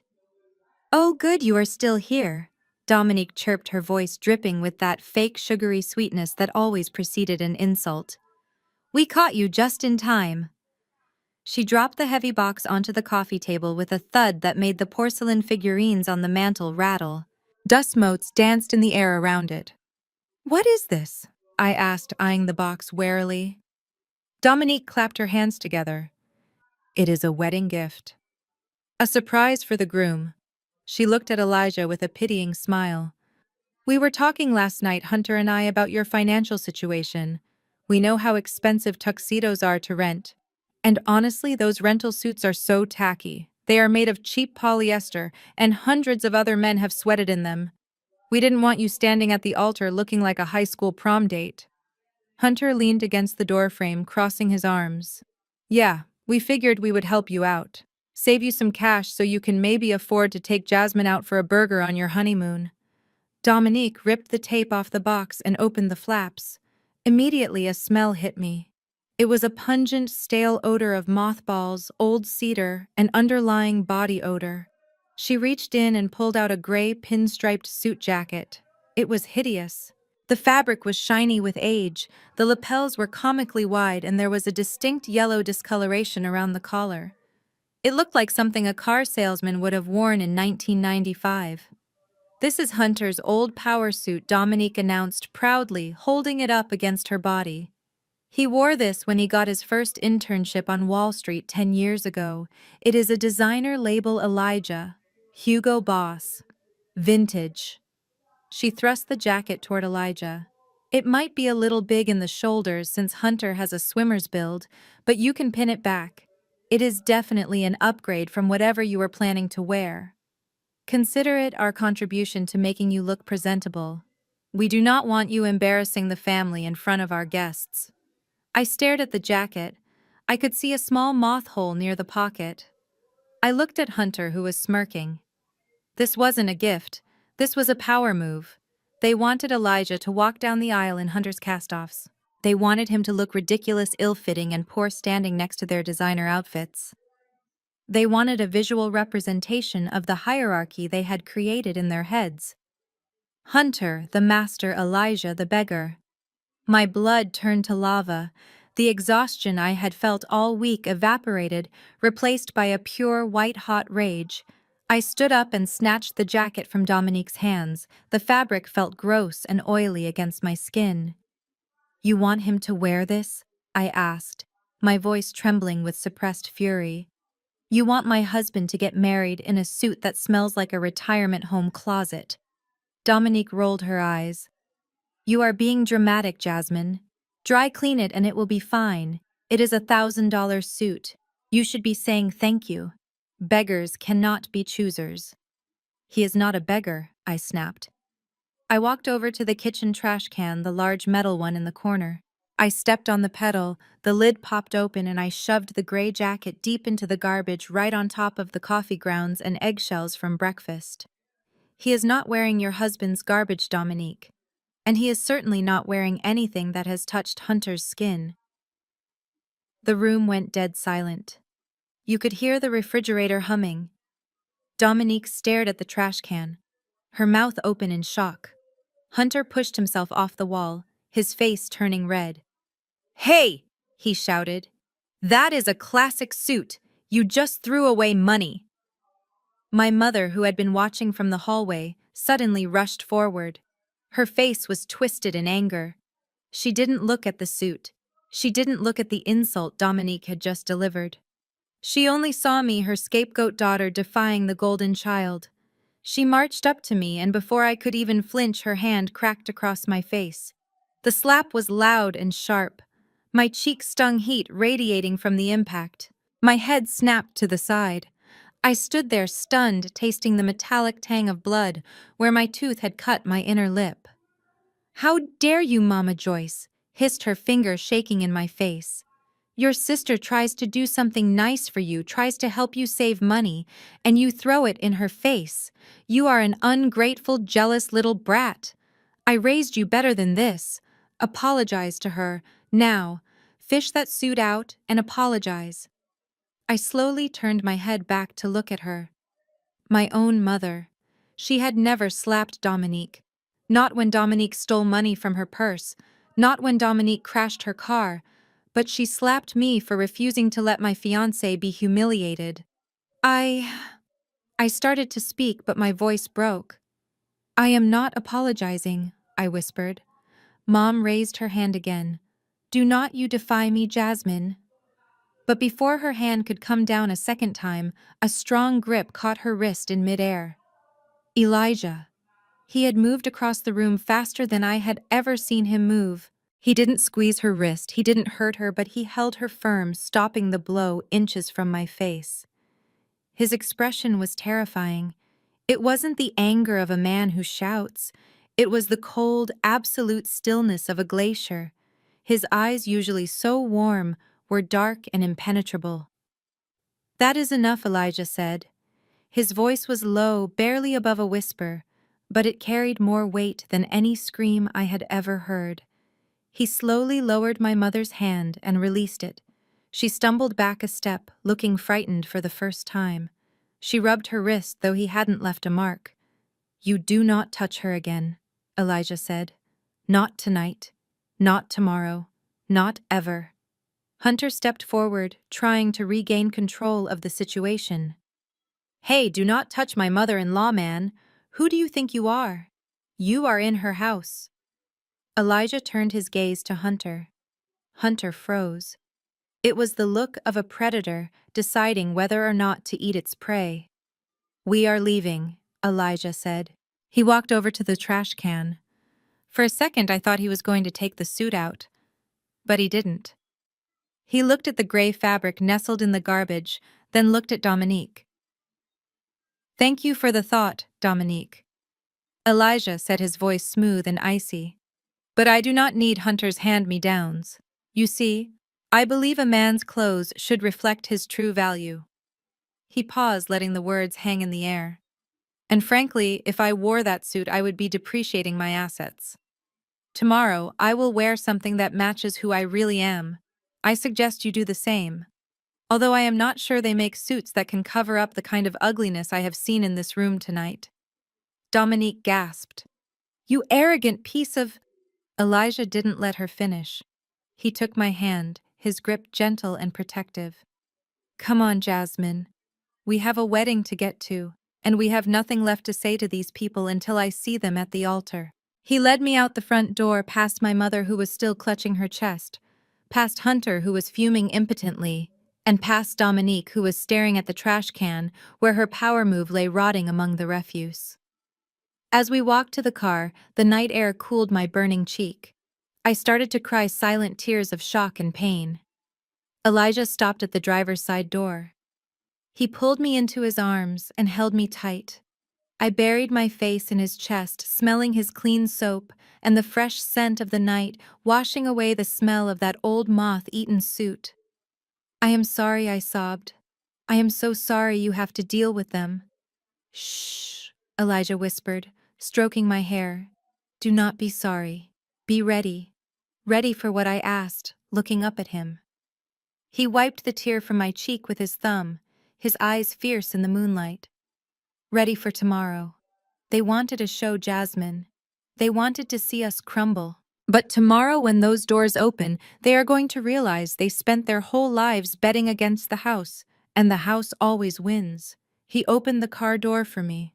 Go get some sleep, Mrs. Brooks. You have a very big day ahead of you. And trust me, that slap was the last thing your mother will ever give you. From now on, the only thing they will be giving us is respect. Even if I have to force it down their throats. We drove away into the dark, leaving the toxic house behind. My cheeks still throbbed, but my heart felt strange. It wasn't breaking anymore. It was hardening. It was turning into a diamond. Pressure does that to carbon. And after tonight, I knew one thing for sure. The Jasmine. They knew the Jasmine they could slap and insult and bully. She stayed back there in that living room. The woman who was going to walk down the aisle tomorrow was someone entirely new, and she was coming for blood. The morning sun filtered through the floor-to-ceiling windows of the bridal suite at the Onyx Hall, casting a golden glow over the room. I sat in front of the vanity mirror, watching the makeup artist apply the final touches of blush to my cheeks. For the first time in my life, I felt like royalty. Elijah had not held back. He had transformed the venue into a palace. The air was thick with the scent of thousands of white orchids imported overnight from Holland, arranging in cascading waterfalls down the grand staircase. Outside the suite, I could hear the faint, elegant tuning of a 40-piece symphony orchestra that he had hired to play me down the aisle. It was perfect. It was peaceful. And then my family arrived. I heard them before I saw them. The heavy oak doors of the suite burst open, not with a knock, but with the force of a raid. My mother, Mama Joyce, marched in first, her eyes wide, scanning the room not with pride, but with suspicious calculation. Behind her came Dominique and Hunter. When I saw Dominique, my breath caught in my throat. She was not wearing the matron of honor dress I had selected. She was wearing a white gown, a floor-length white lace gown, with a train heavily beaded and a neckline that plunged aggressively low. She had styled her hair in an elaborate updo with a diamond tiara. She looked like a bride. In fact, she looked like she was trying to be the bride. Dominique stopped in the middle of the room, her mouth hanging open, as she took in the luxury around her. She looked at the silk robes my bridesmaids were wearing, the crystal flutes of vintage champagne on the table, and the custom-made jewelry sets I had gifted them. "What is all this?" Dominique whispered, her voice trembling with a mix of awe and fury. Hunter walked past her, his eyes darting around the room like a cornered animal. He looked at the bottle of champagne on the vanity. It was a rare vintage far more expensive than the corporate stock he had bragged about stealing the night before. He looked out the window at the fleet of security guards patrolling the perimeter, men in earpieces who looked like Secret Service agents. This is impossible," Hunter stammered. "I checked the rates for this suite. It is $5,000 an hour. The orchestra alone is 50 grand. Jasmine, what did you do?" I spun my chair around to face them. "I am getting married, Hunter. This is what a wedding looks like. No, this is what a crime scene looks like." Hunter snapped, his face turning red. "There is no way you paid for this. You fix old books, and your fiancé is a waiter." "I did the math, Jasmine. Even if you saved every penny you ever earned, you couldn't afford the flowers in the lobby, let alone this entire production." He turned to Dominique, grabbing her arm. "I told you, Dom. I told you something was wrong. This smells like dirty money." Dominique pulled her arm away, staring at me with pure venom. She walked closer, her white dress rustling loudly. "Where did you get the money, Jasmine?" she demanded. "Did you go to a loan shark? Are there going to be guys with baseball bats waiting outside to break our legs when the check bounces?" I stood up, smoothing the silk of my robe. "My money is clean, Dominique. Why is it so hard for you to believe that I can have nice things?"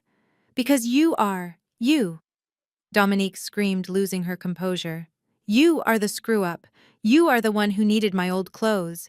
You do not get to have a symphony orchestra. I had a DJ who played from an iPod." "This is not right." She turned to Hunter, her eyes manic. "Hunter, think. Where could she get this kind of cash? Liquid cash." Hunter paced the room, running his hands through his hair. Then he stopped. He looked at me, his eyes narrowing into slits. A look of dark realization crossed his face. "The safe," Hunter whispered. "What safe?" Mama Joyce asked, stepping forward. "The office safe," Hunter said, his voice rising in accusation.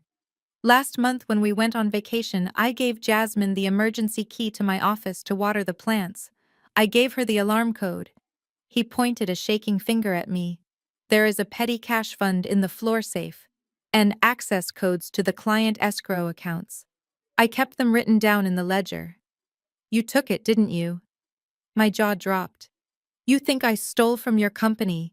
It is the only explanation," Hunter shouted. "You used the key. You memorized the codes. You embezzled the money to pay for this fantasy wedding because you were jealous of us. You are trying to outshine us with my own money." Dominique gasped, covering her mouth with her hand. "Oh my God. Jasmine, how could you?" "That is a felony. You are going to go to prison." "I am not going to let you ruin my career," Hunter yelled. "I am calling the police." "No, wait. If I call the police now, it will be a scandal. It will ruin the EJ deal." He looked at Dominique, panic in his eyes. "We have to handle this internally. We have to stop the wedding, get the money back, and cover it up before the partners find out." Dominique's face shifted from shock to a twisted form of triumph. She finally had the weapon she needed. She smoothed her white dress, a cruel smile playing on her lips. "You are right, Hunter," she said calmly. "We cannot let her go through with this. Imagine the shame when the police drag her off the altar." She turned to me. "Jasmine, listen to me. We know what you did. But because we are family, we are going to give you a chance. Call it off. Go out there and tell the guests you are sick. Cancel the ceremony. We will tell everyone it is postponed. Then we will turn this into a party for Hunter and me. My vow renewal. We will use the venue so the money isn't wasted." "And you?" You can work out a payment plan to pay Hunter back." I stared at them. They were delusional. They were so blinded by their own arrogance that they had invented a felony just to make sense of my success. "I am not canceling anything," I said, my voice cold and steady. "Get out of my suite." Dominique laughed. She walked over to the intercom system on the wall that connected to the backstage manager. She pressed the button. "Hello, this is the bride's sister." Dominique spoke into the mic. "There has been a change of plans. The bride is not feeling well. We are switching the music. Please cue the playlist labeled Dominique and Hunter Vows. And tell the orchestra to pack up. We want upbeat pop music, not this funeral dirge." She released the button and looked at me. "It is over, Jasmine. I am doing this for your own good." She grabbed a tube of bright red lipstick from my vanity, a shade far too garish for a bride, and aggressively applied it to her lips. She looked like a clown, a caricature of a villain. "Hunter, go find the venue manager," Dominique commanded. "Tell him the billing contact has changed. Tell him to send all final invoices to us so we can document the theft. We need evidence when we confront her later." Hunter nodded, looking righteous. "You are lucky we are such good people, Jasmine. Anyone else would have let you rot in a cell." He stormed out of the room.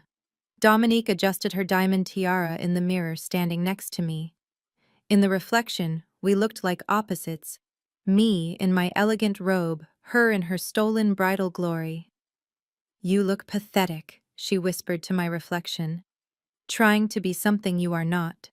A waiter's wife should know her place." She turned and swept out of the room, her white train trailing behind her.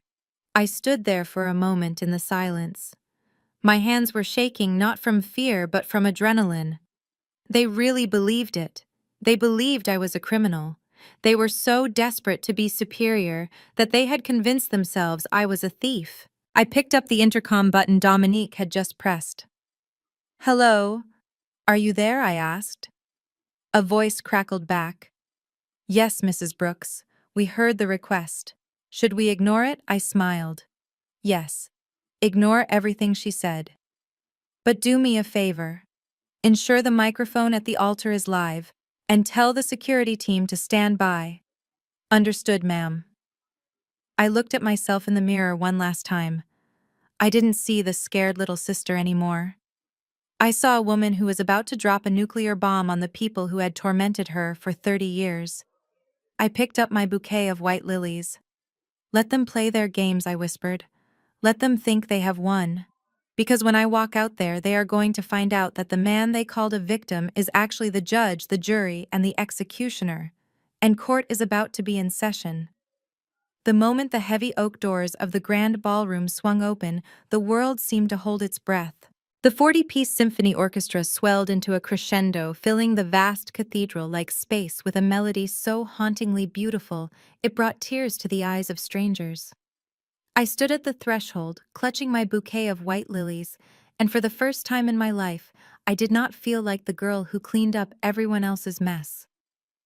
I felt powerful. The Amsale gown I had purchased with my own hard-earned money flowed around me, like liquid marble, the silk trumpet silhouette hugging every curve before flaring out in a dramatic train that commanded attention. I took a deep breath, inhaling the scent of thousands of imported orchids, and took my first step onto the white runner. As I walked, I saw the faces of the 300 guests turn toward me. There were gasps. Audible whispers of admiration rippled through the pews. These were people who had known me as the quiet, mousy sister, the one who stood in the background while Dominique shone. But today, they were not looking at Dominique, they were looking at me. And then I saw my family. They were sitting in the front row on the left, the place of honor they did not deserve. My mother. Mama Joyce was clutching her purse tightly, her lips pursed in a thin line of disapproval. She refused to look me in the eye instead, scanning the room with a critical sneer, likely calculating how much debt she thought I was in. Next to her sat Hunter, looking sweaty and erratic, his eyes darting toward the exits as if he expected the police to burst in at any moment. But it was Dominique who made my blood turn cold. She was standing slightly apart from the pew, posing as if she were the one walking down the aisle. She was wearing the white lace wedding gown she had stolen the spotlight with at the bridal salon. It was a grotesque display of narcissism. She had styled her hair in a bridal updo and was actually holding a small bouquet of her own. She looked at me with the mixture of hatred and anticipation, a predator waiting for the trap to snap shut. She wanted me to look at her. She wanted me to feel small. I simply looked through her as if she were made of glass. My eyes locked on the end of the aisle. Elijah was waiting for me. He was breathtaking. He was wearing a custom Tom Ford tuxedo that cost more than Hunter's car. The midnight blue fabric was cut to perfection, accentuating his broad shoulders and tall frame. To anyone with taste, the quality was undeniable. The way the lapels caught the light, the precise break of the trousers, the silk bow tie tied by hand. But I knew what my family saw. They saw a waiter in a costume. They saw a poor man playing dress-up in a rental suit trying to fool the upper class.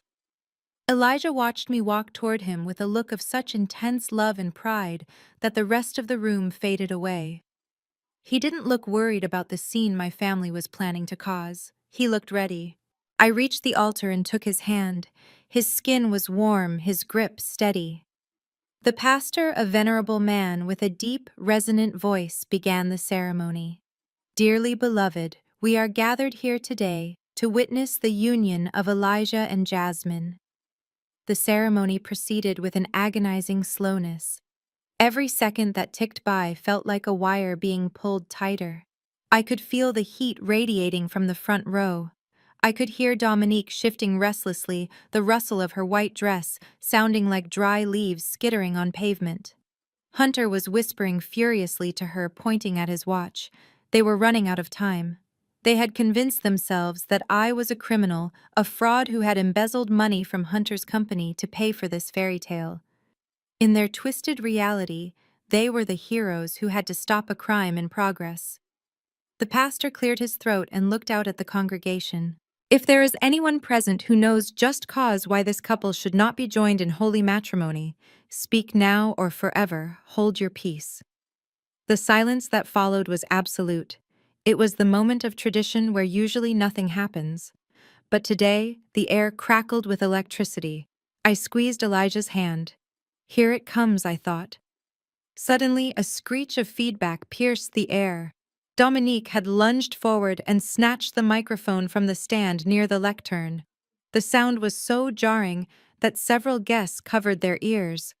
"Stop it!" Dominique screamed, her voice shrill and hysterical. "Stop this circus right now!" A collective gasp went through the hall. People stood up, craning their necks. My mother put her head in her hands, acting the part of the long-suffering matriarch, while Hunter stood up and buttoned his jacket, looking self-important. "This wedding is a fraud," Dominique yelled, pointing a manicured finger at me. She stood there in her white wedding dress, looking deranged, her chest heaving. "You are all being lied to. My sister Jasmine is a liar and a thief. Dominique, please." The pastor tried to intervene, but she shoved him aside. "No, I will not be silent," she shrieked. "Look at this. Look at the flowers. Look at the orchestra. Do you really think a woman who glues old books back together can afford this? Do you think this man, this waiter who serves drinks for a living, paid for this?" She turned to Elijah, her face twisted in a sneer. "We know what you are, Elijah. You are a gold digger, a con artist. You found my desperate, pathetic sister and convinced her to steal from her own family to fund your lifestyle.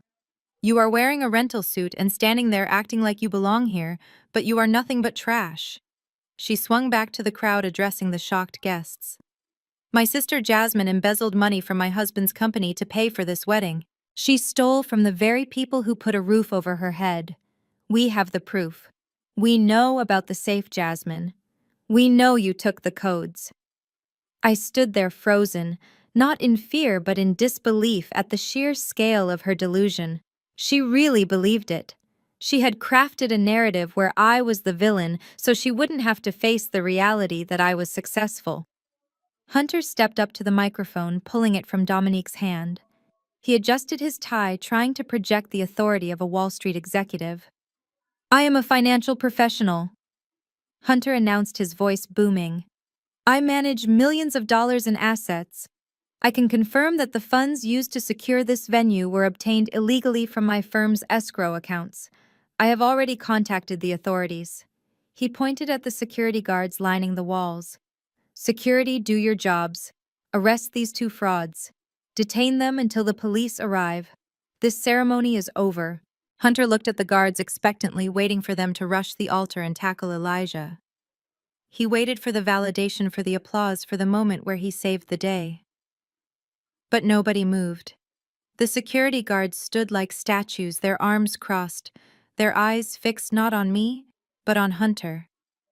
The silence that followed was different from before. It was heavy, confused, and suffocating. The guests were murmuring, unsure if this was a skit or a tragedy. Dominique looked around wildly, realizing the guards were not obeying. Why are you just standing there? She screamed at the head of security. My husband gave you an order. They are criminals. Get them off the stage. Still nobody moved. The orchestra sat with their instruments in their laps, watching the drama unfold. I looked at Elijah. He hadn't flinched once. He hadn't let go of my hand. He slowly turned his head to look at Hunter, then at Dominique. His expression was not angry. It was not defensive. It was the look a parent gives a toddler having a tantrum in a supermarket. It was then that I looked at my sister, really looked at her. Standing there, in a white dress at my wedding, screaming about money, desperate to tear me down because she couldn't stand to see me rise. I didn't feel hate anymore. I didn't feel anger. I felt pity. She was so small, so empty. She had built her entire life on the belief that she was better than me, and now that the illusion was shattering, she was breaking apart with it. Hunter, realizing he was losing control of the room, tried one last desperate gamble. If you guards are part of this scam, you will be arrested too, he threatened, his voice cracking. Do you know who I am? I am a senior partner at Sterling Financial. I am closing the EJ Logistics deal. I will have your badges. At the mention of EJ Logistics, Elijah finally moved. He let go of my hand gently and took a step forward. He didn't need a microphone. His voice, trained in boardrooms and negotiations, projected clearly to the back of the room. You are closing the deal, Hunter, Elijah asked, his tone conversational, as if they were discussing the weather. Hunter blinked, caught off guard. Yes. Yes, I am. And the CEO of that company is going to hear about how you ruined this wedding. Elijah smiled. It was a terrifying smile. I think he already knows, Elijah said. He reached into the inside pocket of his tuxedo. Hunter flinched as if expecting a weapon, but Elijah only pulled out a phone. He tapped the screen once and held it up. On the massive LED screens behind the altar, which were meant to display our names, the image changed. It wasn't a slideshow of photos. It was a live video feed. It was a feed of Hunter's office. Dominique looked at the screen, then at Elijah. What is this? What are you doing? Elijah looked at the head of security, the man Hunter had tried to command. Mr. Henderson, Elijah said softly, please escort the trespassers to the exit.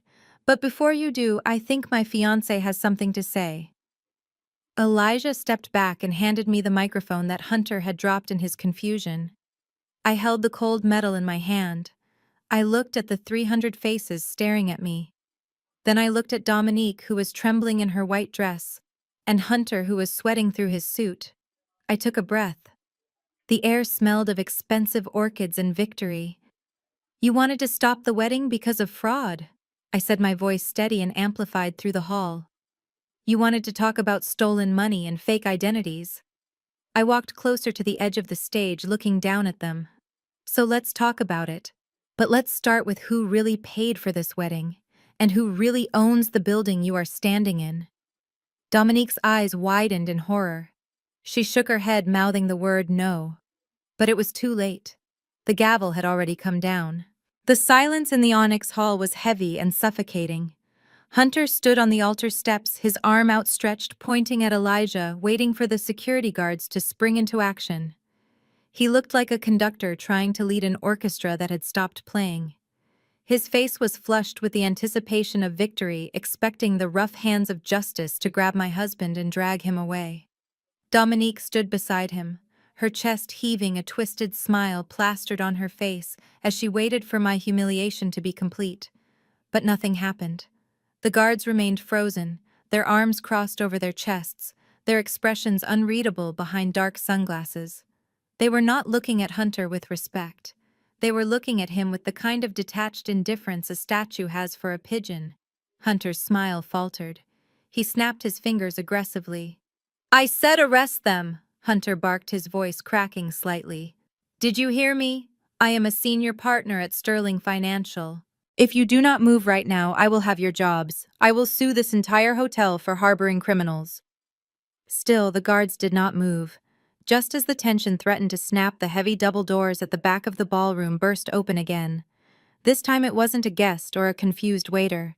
A phalanx of men in sharp black suits marched in, moving with military precision. In the center of the formation walked a man who radiated authority. He was an older white man, with silver hair, wearing a suit that clearly cost more than most people's annual salary. He walked with a stride that said he owned the ground beneath his feet. Dominique's eyes lit up. She grabbed Hunter's arm, her fingernails digging into his jacket. "Look," she hissed, her voice amplified by the microphone she was still clutching.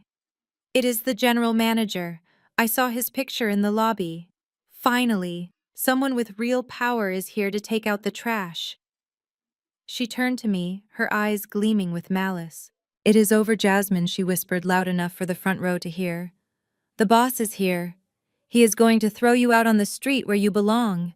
Enjoy the walk of shame." Hunter straightened his tie, looking relieved. He stepped down from the altar to meet the approaching man, putting on his best business smile. He extended his hand, ready to network, ready to bond over their shared superiority. "Thank God you are here," Hunter said loudly, projecting his voice to the room. "I am Hunter, the man who called about the fraud. As you can see, these two imposters have hijacked your facility. I have already ordered security to detain them, but your staff seems incompetent. I trust you will handle this professionally." The general manager did not slow down. He did not look at Hunter's extended hand. He did not even blink. He walked straight toward Hunter, forcing my brother-in-law to scramble out of the way to avoid being run over. The older man walked right past him as if Hunter were nothing more than a piece of furniture. The general manager marched up the steps of the altar. Dominique stepped forward, ready to launch into her rehearsed speech about my theft and deception. "Sir, I am the bride's sister," she began, putting on her victim voice. "I am so sorry you have to deal with this. My sister is mentally unstable and her husband is a con artist. We just want them removed so we can—" She stopped mid-sentence. The general manager had walked right past her too. He stopped directly in front of Elijah. The room went deadly silent. 300 guests held their breath. My mother, Mama Joyce, stood up in the front pew, watching with wide eyes, waiting for the general manager to start shouting, waiting for the handcuffs, waiting for the end of Elijah. Instead, the silver-haired man did something that made the entire world stop spinning. He bowed. It was not a nod. It was a deep, respectful 90-degree bow. He held the position for a full 3 seconds, a display of subservience and immense respect that no one in that room had ever seen, certainly not directed at a man wearing what my family thought was a rental tuxedo.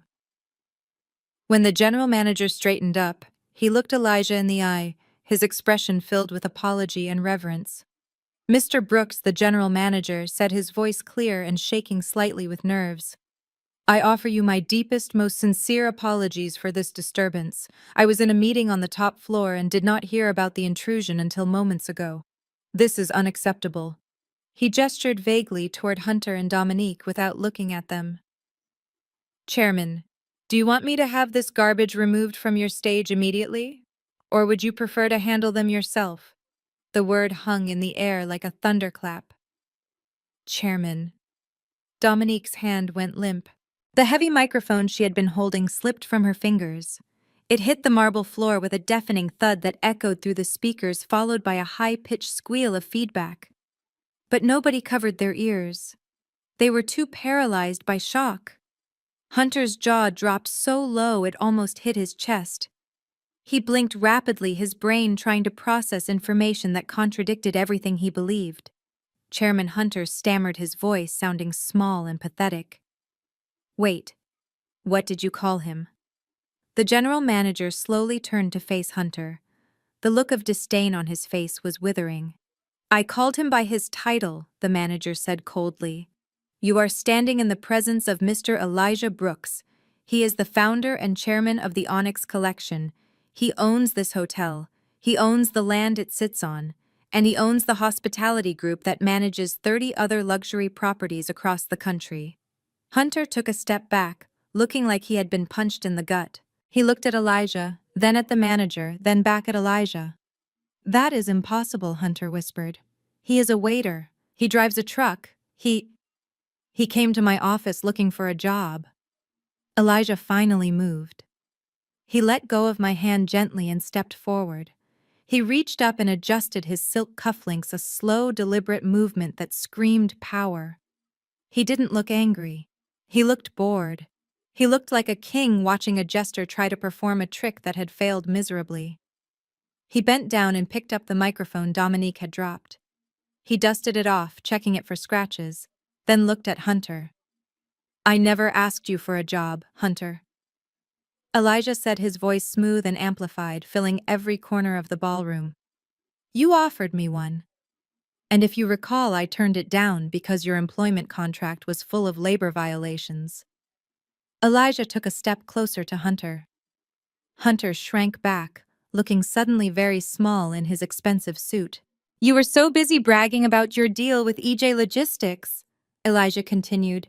"You were so busy talking about the ghost CEO, the man you admired, the man who hates laziness. You said you felt a connection with him. You said you spoke the same language." Elijah smiled, but it didn't reach his eyes. "Well, Hunter, here I am." The color drained from Hunter's face so fast he looked like a corpse. His knees actually buckled and he had to grab the edge of the flower arrangement to stay upright. EJ Hunter wheezed. "Elijah." "Jasmine," Bingo Elijah said. "EJ. Logistics is the parent company of the Onyx Collection. We diversified our portfolio 5 years ago. I built the supply chain that moves the food, the linens, and the wine for every major hotel on the East Coast, including this one." Dominique let out a sound that was half sob, half scream. "No, no, this is a lie. He is lying. Hunter, tell him he is lying. He is a waiter. I saw flour on his shirt." Elijah turned his gaze to Dominique. "I bake bread for the homeless shelter on Tuesdays." "Dominique," he said calmly. "It is called charity. You should try it sometime. It is good for the soul. Although in your case it might be too late." He turned back to Hunter, who was now trembling visibly. "You called the police, didn't you?" Hunter, Elijah asked. "You accused my wife of embezzlement. You tried to ruin her reputation on the happiest day of her life. You stood there and told my security team to arrest the man who signs their paychecks." Hunter opened his mouth, but no words came out. He looked at the general manager, pleading with his eyes for some kind of help, but the manager was looking at Elijah, awaiting orders. "I have a question for you, Hunter," Elijah said, his voice dropping an octave, becoming dangerous. "Do you know who signs your paychecks?" Hunter shook his head weakly. "No. I work for Sterling Financial. The partners—" Elijah chuckled. It was a dark, dry sound. Sterling Financial was struggling last quarter. They needed a liquidity injection to stay afloat. They quietly sold a 40% controlling stake to a private equity firm to avoid bankruptcy. Elijah took a step closer, towering over Hunter. "I own that private equity firm, Hunter." The silence in the room was absolute. You could hear a pin drop. "I saw the employee manifest on my desk last week," Elijah continued mercilessly. "I saw your name, Vice President. I was going to let it slide. I was going to keep business and family separate. I was going to let you keep your little title and your little office and your delusions of grandeur. Elijah's face hardened. But then you insulted my wife. You tried to steal her joy. You called her a thief in front of everyone she loves. Elijah turned to the general manager. Get him out of my sight, Elijah commanded, and hand him his termination notice on the way out. Tell the legal department to freeze his corporate accounts immediately. I want a full audit of his expenses. If he bought so much as a paperclip with company money, I want him prosecuted. Hunter collapsed to his knees. No, Elijah. Please, I didn't know. We are family, Jasmine, tell him. We are family. I watched him beg. The man who had sneered at me for years. The man who had called my husband a servant. He was on his knees crying, ruining his expensive suit. I looked at Elijah. He held out his hand to me. I took it. We are not family, Hunter Elijah said, turning his back on him. You made that very clear when you asked us to leave your office. Security. Elijah said, his voice ringing with finality. Take out the trash.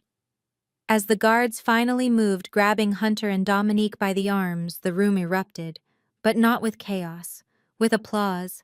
My guests, my friends, the people who actually loved me stood up and cheered. They watched as the false king and queen were dragged down the aisle screaming and crying while the real royalty stood on the stage untouched and victorious. The general manager stepped back into the shadows, leaving Elijah alone at the center of the stage. The spotlight seemed to intensify around my husband, catching the silk of his tuxedo and the steel in his eyes. Hunter stood frozen, his mouth opening and closing like a fish out of water, trying to process the impossibility of what he had just heard. The chairman, the owner, the man he had tried to hire as a security guard for $18 an hour. Elijah did not give him time to recover. He raised his right hand, snapping his fingers once. The sound was crisp and echoed through the silent ballroom. Instantly, the massive LED wall behind the altar, which was meant to display a montage of our relationship photos, flickered and changed. The soft romantic lighting was replaced by a stark professional blue background. A logo appeared projected 10 feet high. It was a stylized gold shield with two interlocking letters in the center, E and J. Below it, in bold white font, were the words, EJ Logistics Group. A murmur of recognition rippled through the crowd. Everyone in the city knew that logo. It was on the side of every delivery truck, every shipping container, and every warehouse in the industrial district. It was a billion-dollar brand. But the screen did not stop there. Next to the logo, a digital document appeared. It was a personnel file. Hunter's personnel file. It showed his ID photo, looking smug and overly confident, listed under the header, Candidate for Strategic Partnership. And stamped across the file in bright red letters was the word pending. Elijah turned to look at the screen, then back at Hunter. You have been talking about this company for months, Hunter. You told everyone at dinner last night that you were the only one smart enough to close the deal with EJ Logistics. You said you felt a spiritual connection to the founders. You said you spoke their language. Elijah took a step closer, his voice dropping to a conversational volume that was somehow more terrifying than a shout. Did you never stop to ask yourself what the letters stood for? Hunter stared at the screen, sweat beading on his forehead. EJ, he whispered, his voice trembling. E stands for Elijah, my husband said, placing a hand on his own chest. And J, he turned and pointed a hand toward me. J stands for Jasmine. The revelation hit the room like a physical wave. I heard my mother gasp loudly from the front row. I saw the color drain completely from Dominique's face. The company they worshipped, the deal they were banking on to save their financial lives, was named after the sister they had called a failure and the man they had called a waiter. We started the company 5 years ago in a garage. Elijah continued, addressing the entire room now. Jasmine handled the books and the legal framework. I handled the operations. We built it from the ground up while you were busy leasing cars you could not afford and looking down on people who work with their hands. Elijah turned his focus back to Hunter, who was now shaking visibly. You insulted the co-founder of EJ Logistics to her face, Hunter. You called her a thief. You tried to have her arrested at her own wedding. And you did it all while bragging about how much money you were going to make off her company. That is not just stupidity. That is a special kind of arrogance. No, Hunter stammered, backing away until he bumped into the flower arrangements. This is a trick. It is Photoshop. You are lying. You are just a guy who bakes bread. I know the CEO. I have spoken to him. His name is Marcus. I talk to him every week. Elijah reached into his pocket and pulled out his phone again. He didn't look at the screen. He just held it up. You mean Marcus, my chief operating officer? Elijah asked. The man I hired to handle day-to-day negotiations because I prefer to stay out of the spotlight. Let us give Marcus a call. I think he is watching the live stream right now. Elijah tapped the screen and hit the speakerphone button. He held the microphone up to the phone so the entire room could hear the ringing tone. 1 ring, 2 rings. Click. Mr. Brooks, a deep professional voice boomed through the speakers. I am here. Hunter flinched as if he had been slapped. He recognized the voice. It was the man he had been trying to impress for months. Marcus, Elijah said calmly. Our friend Hunter here seems to be under the impression that this is a prank. Can you clarify the leadership structure of EJ Logistics for him? There was a pause on the line, followed by a sigh that sounded like pure disappointment. Hunter Marcus's voice cut through the air, sharp and cold. I have told you repeatedly that I report to a board of directors. Mr. Elijah Brooks is the chairman of that board. He owns 51% of the company. His wife Jasmine owns the other 49%. They are the sole proprietors. Hunter's knees began to buckle. He looked like he was going to be sick, but Marcus Hunter whined, desperation creeping into his voice. The deal. We are closing on Monday. I promised the partners. There is no deal, Hunter Marcus replied. I was instructed by Mr. Brooks 10 minutes ago to terminate all negotiations with Sterling Financial immediately, but that is not the only reason I am on the line. Hunter froze. What do you mean? I am looking at your expense reports, Hunter Marcus said. The audit Mr. Brooks requested is quite revealing. It seems you have been charging personal luxury items to the corporate acquisition account, designer dresses, jewelry, and apparently several cases of Dom Perignon champagne that were removed from the inventory without authorization. Dominique let out a strangled cry. She looked down at the diamond bracelet on her wrist, suddenly realizing it was evidence of a crime. That is embezzlement, Hunter, Marcus continued.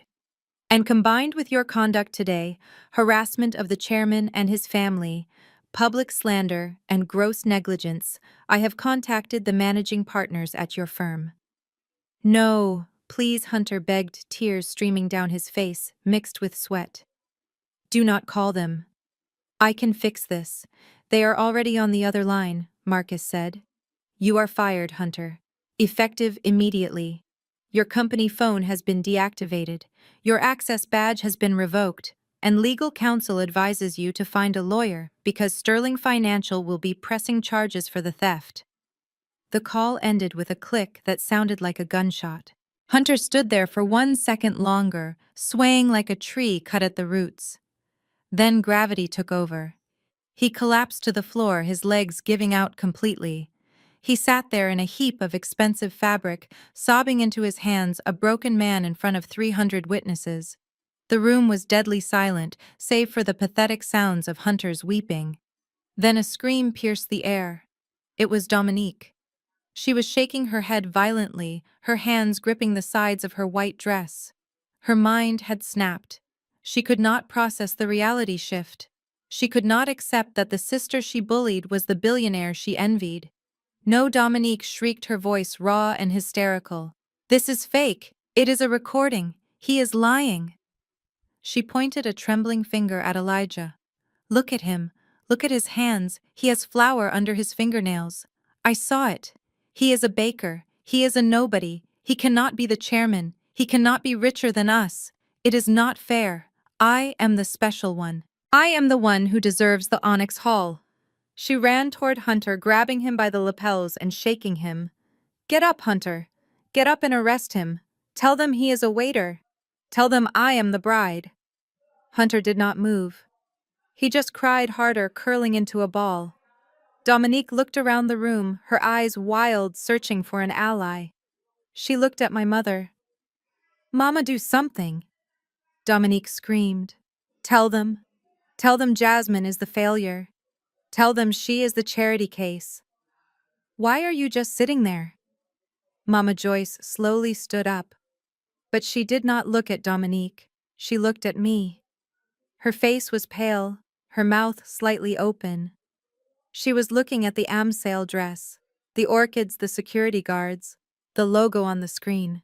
The math was finally adding up in her head. She realized she had bet on the wrong daughter. She realized she had slapped the owner of the hand that fed her. She slowly sat back down, covering her face with her hands, refusing to meet Dominique's gaze. Elijah stepped forward, standing over the sobbing form of Hunter and the screaming figure of Dominique. He looked like a titan. It is over, Dominique, Elijah said quietly. The performance is finished. He signaled to the security guards who were waiting in the wings. Please remove these non-guests from the premises, Elijah ordered, and send the bill for the champagne they stole to their home address. Although I doubt they will be living there much longer. As the guards moved in to lift Hunter off the floor and grab Dominique's arms, I felt a weight lift off my shoulders that I had been carrying for 30 years. I watched them dragging my sister away, her white dress bunching up around her ankles, her screams fading as they pulled her toward the exit. She was still yelling that I was a fraud, that I was a book fixer, that I was nothing. But as I stood there holding the hand of the man who had built an empire just to give me a kingdom, I knew exactly who I was. I was Jasmine Brooks, co-owner of EJ Logistics, and I had just won the war without firing a single shot. Hunter was already on his knees, a sobbing mess of a man who had lost his job, his reputation, and his dignity in the span of 5 minutes. But Elijah was not finished.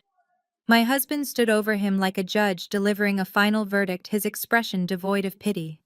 He motioned to the large screen behind us where the incriminating expense reports were still displayed.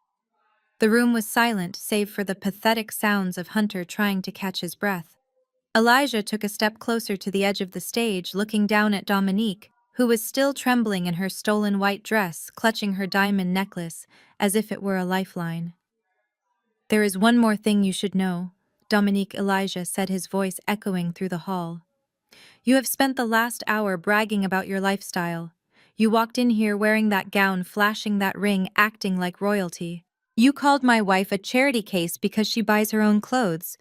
But looking at these financial records, I see a very interesting pattern. Elijah tapped the screen. A new document appeared. It was a list of unauthorized transactions from the corporate escrow account. That engagement ring on your finger? Elijah continued, pointing at Dominique's hand. The 2-carat diamond you loved to shove in Jasmine's face. Hunter paid for it using the client acquisition fund. It belongs to Sterling Financial. And that dress you are wearing right now, the one you stole the spotlight with. It was charged to the company card as office supplies. Dominique looked down at her hand, then at her dress. She looked like she was wearing fire. The symbols of her superiority, the things she used to make me feel small, were nothing more than evidence of theft. You are not a wealthy woman, Dominique, Elijah said coldly. You are walking evidence. And frankly, you are an accessory to grand larceny. Before Dominique could scream, the heavy doors at the back of the room opened for the 3rd time. But this time it was not a guest or a manager. It was 4 uniformed police officers accompanied by 2 detectives in suits. They moved with a grim purpose that sucked the air out of the room. They walked straight down the aisle past the stunned guests, past my mother who was frozen in her seat, and up the stairs to the altar. Hunter Sterling, the lead detective, announced, pulling a pair of metal handcuffs from his belt. You are under arrest for embezzlement, wire fraud, and grand larceny. Stand up and put your hands behind your back. Hunter looked up at the officers, his eyes wide with terror. No, please. he whimpered. It is a mistake. I can pay it back. I just need time. Elijah, tell them. Tell them we are family. Elijah stepped back, wrapping his arm around my waist. He looked at Hunter with absolute indifference. I have already told them everything they need to know, Elijah said. The detective yanked Hunter to his feet. The sound of the handcuffs ratcheting shut was sharp and final.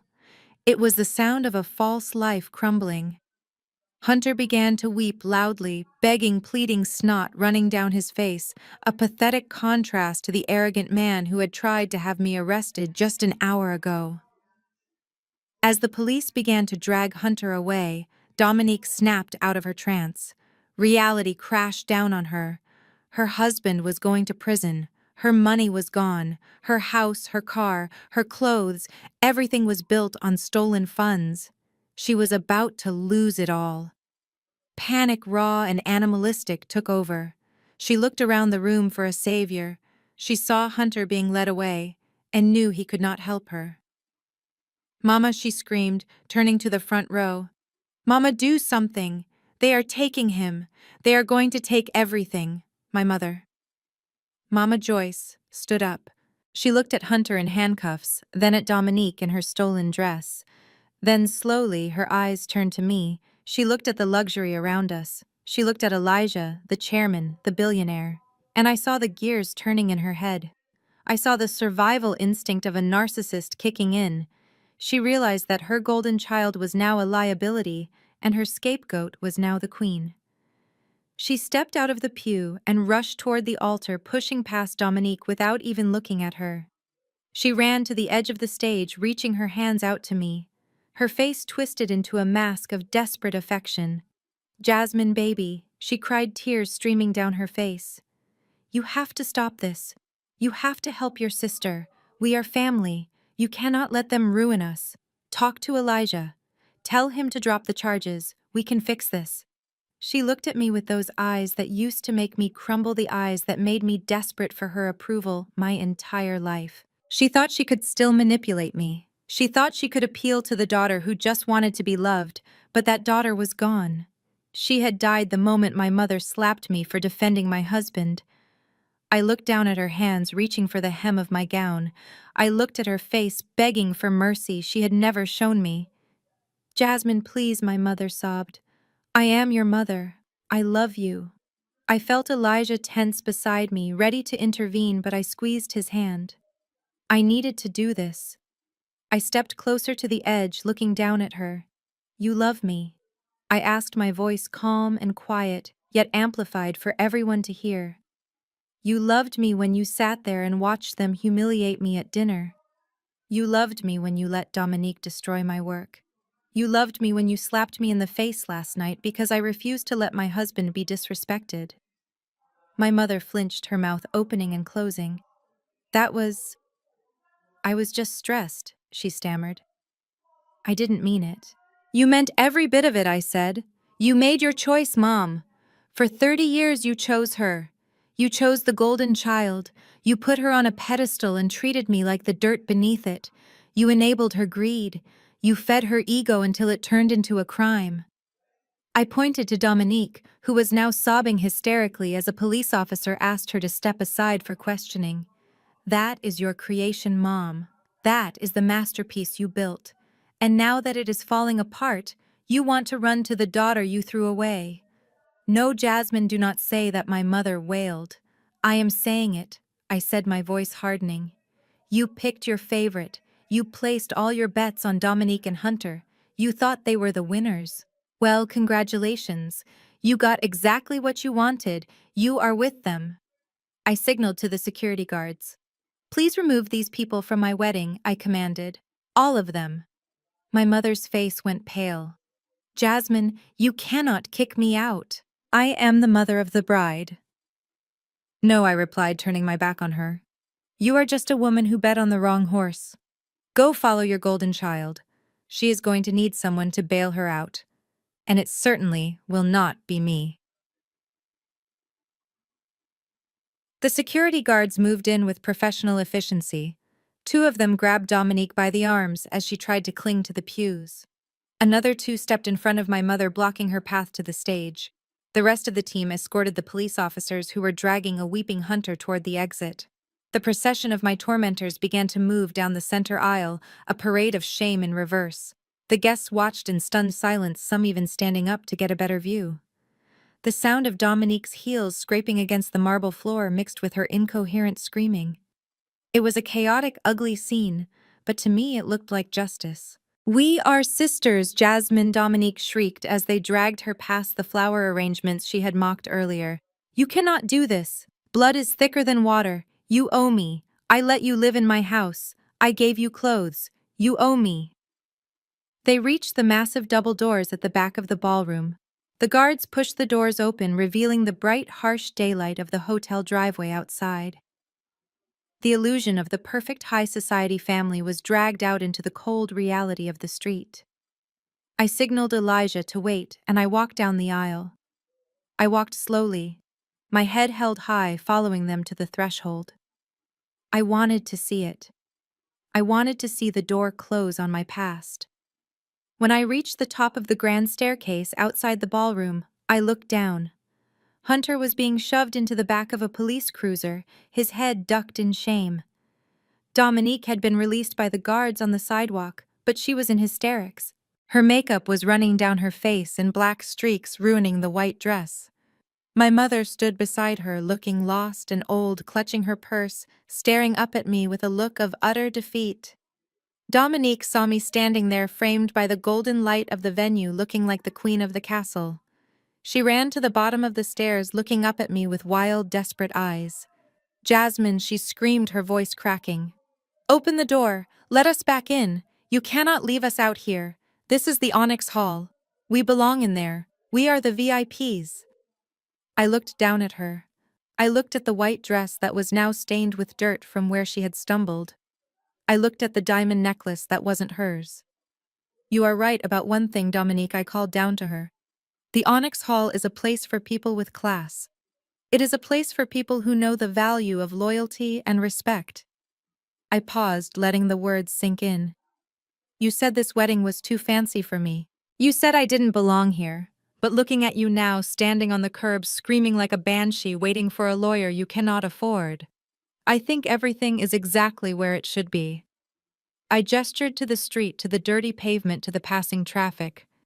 "That is your venue, Dominique. The sidewalk. It suits you. It matches your character. Cheap, dirty, and walked all over by everyone." "Jasmine, please," she sobbed, falling to her knees on the concrete. "Goodbye, Dominique," I said. I turned around, the silk of my Amsel gown swirling around my feet. I walked back toward the warm, golden light of the ballroom. Behind me, the heavy glass doors began to close. I heard one last muffled scream of my name, and then a solid, satisfying thud as the latch clicked shut. The noise of the street was cut off instantly. The screaming stopped. The chaos vanished. I was back inside, surrounded by white orchids and the soft murmur of the orchestra tuning their instruments for the resumption of the ceremony. Elijah was waiting for me at the end of the aisle. He smiled, a genuine, warm smile that reached his eyes. He didn't ask if I was okay. He knew. He knew that I had just severed the dead weight that had been dragging me down for decades. I walked back to him, feeling lighter with every step. I had lost a sister, a brother-in-law, and a mother today. But looking at the man waiting for me and the friends cheering in the pews, I realized I hadn't lost anything at all. I had just taken out the trash. And now finally the real celebration could begin.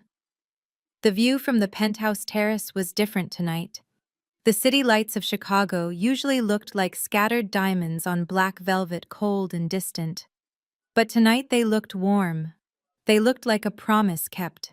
I stood by the floor-to-ceiling glass railing, wrapping my cashmere shawl tighter around my shoulders to ward off the October breeze. It had been exactly 1 year since the doors of the Onyx Hall slammed shut on my past. 1 year since the wedding that started as a nightmare and ended as a coronation.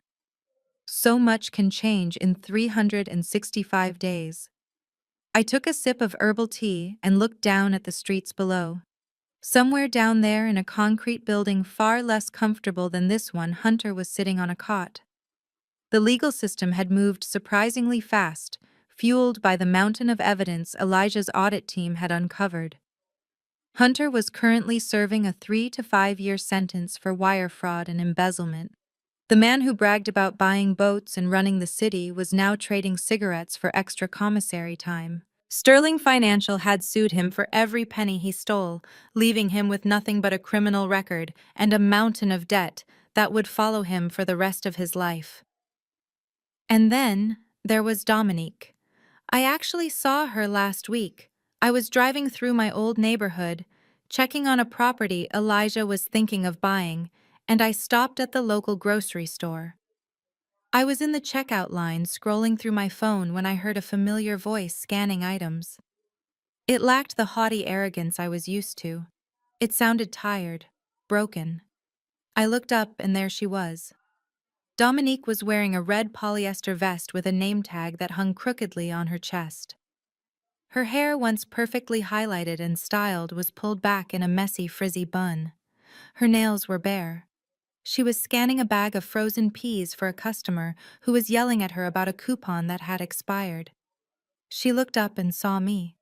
For a moment, time froze. I was wearing a simple coat, but it was tailored, and on my finger the wedding ring Elijah had given me. The real one caught the harsh fluorescent light of the supermarket. Dominique didn't scream. She didn't make a scene.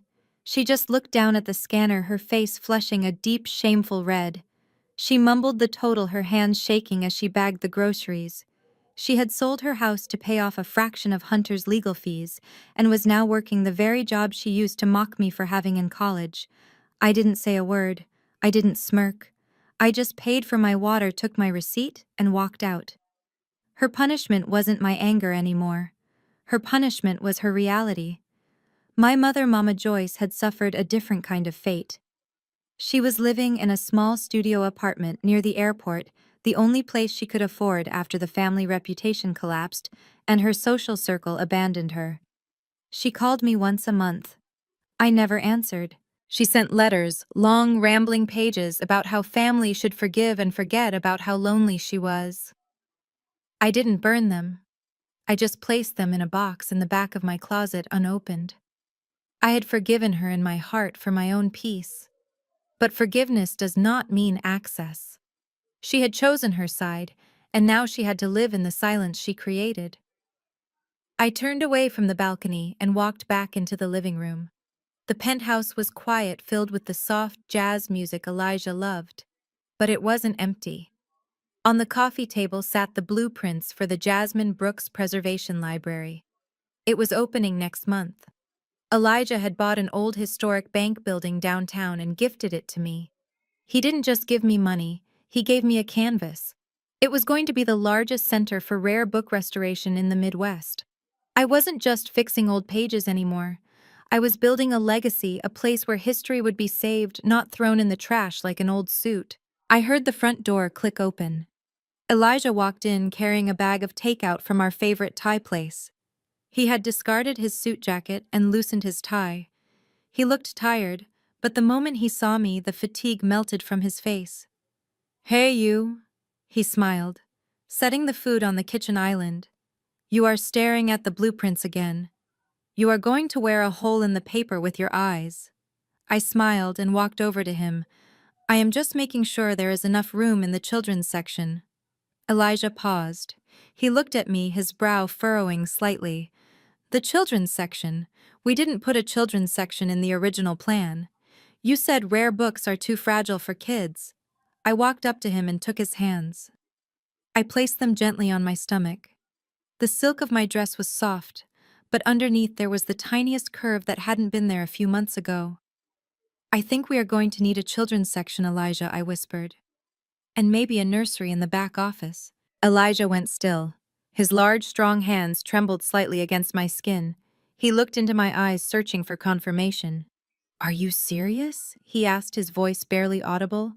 I nodded, tears pricking my eyes. "The doctor confirmed it this morning. You are going to be a father." Elijah let out a sound that was half laugh, half sob. He picked me up off the ground, spinning me around as if I weighed nothing. He buried his face in my neck, holding me so tight I could feel his heart beating against my chest. It was a beat of pure, unadulterated joy. We stood there for a long time, swaying in the middle of our kitchen, the city lights watching us from the windows. "They laughed at me," I said softly into his ear. "They laughed because I chose a man who wore an apron. They laughed because I chose a man who served others. They thought dignity came from a title or a bank account." Elijah set me down but didn't let go of my waist. He looked at me with that same intensity he had on the altar. "Let them laugh, Jasmine. They were looking at the world through a keyhole." We kicked down the door. I rested my head on his chest. "They forgot the most important rule of life," I whispered. "The one thing I learned from all those dusty books I restored. You can never judge a book by its cover. A tattered jacket might hide a first edition masterpiece, and a man in a flower-stained t-shirt might be the king who builds you a castle." Elijah smiled and kissed my forehead. "And a quiet girl in the corner might be the queen who rules it." He pulled back and offered me his hand, bowing slightly just like the general manager had done on our wedding day. "May I have this dance, Mrs. Brooks?" I took his hand. "Always." As we began to dance slowly in the living room, moving to the rhythm of the city and our own heartbeats, the camera of my mind zoomed out. It pulled back from the intimate warmth of our home, through the glass windows rising higher and higher into the night sky. The penthouse became a glowing square of light in the vast tapestry of Chicago. Down below, the world was noisy and chaotic. People were chasing status, fighting for scraps, and judging each other by their clothes. But up here, in the quiet sanctuary we had built on a foundation of truth and respect, there was only peace. I had won. Not because I was rich, not because I was powerful, but because I had found the one thing money cannot buy, and poverty cannot steal. I had found real love.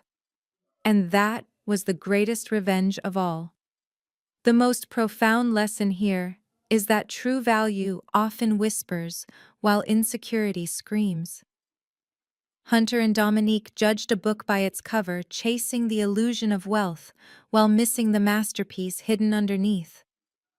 Jasmine's journey proves that blood doesn't make a family, loyalty and respect do. Sometimes the bravest thing you can do is close the door on those who hurt you to protect your own peace. Real power isn't about proving others wrong. It's about living your truth so loudly that their validation no longer matters. Have you ever had to cut ties with toxic family to save yourself? Share your story in the comments below and subscribe for more.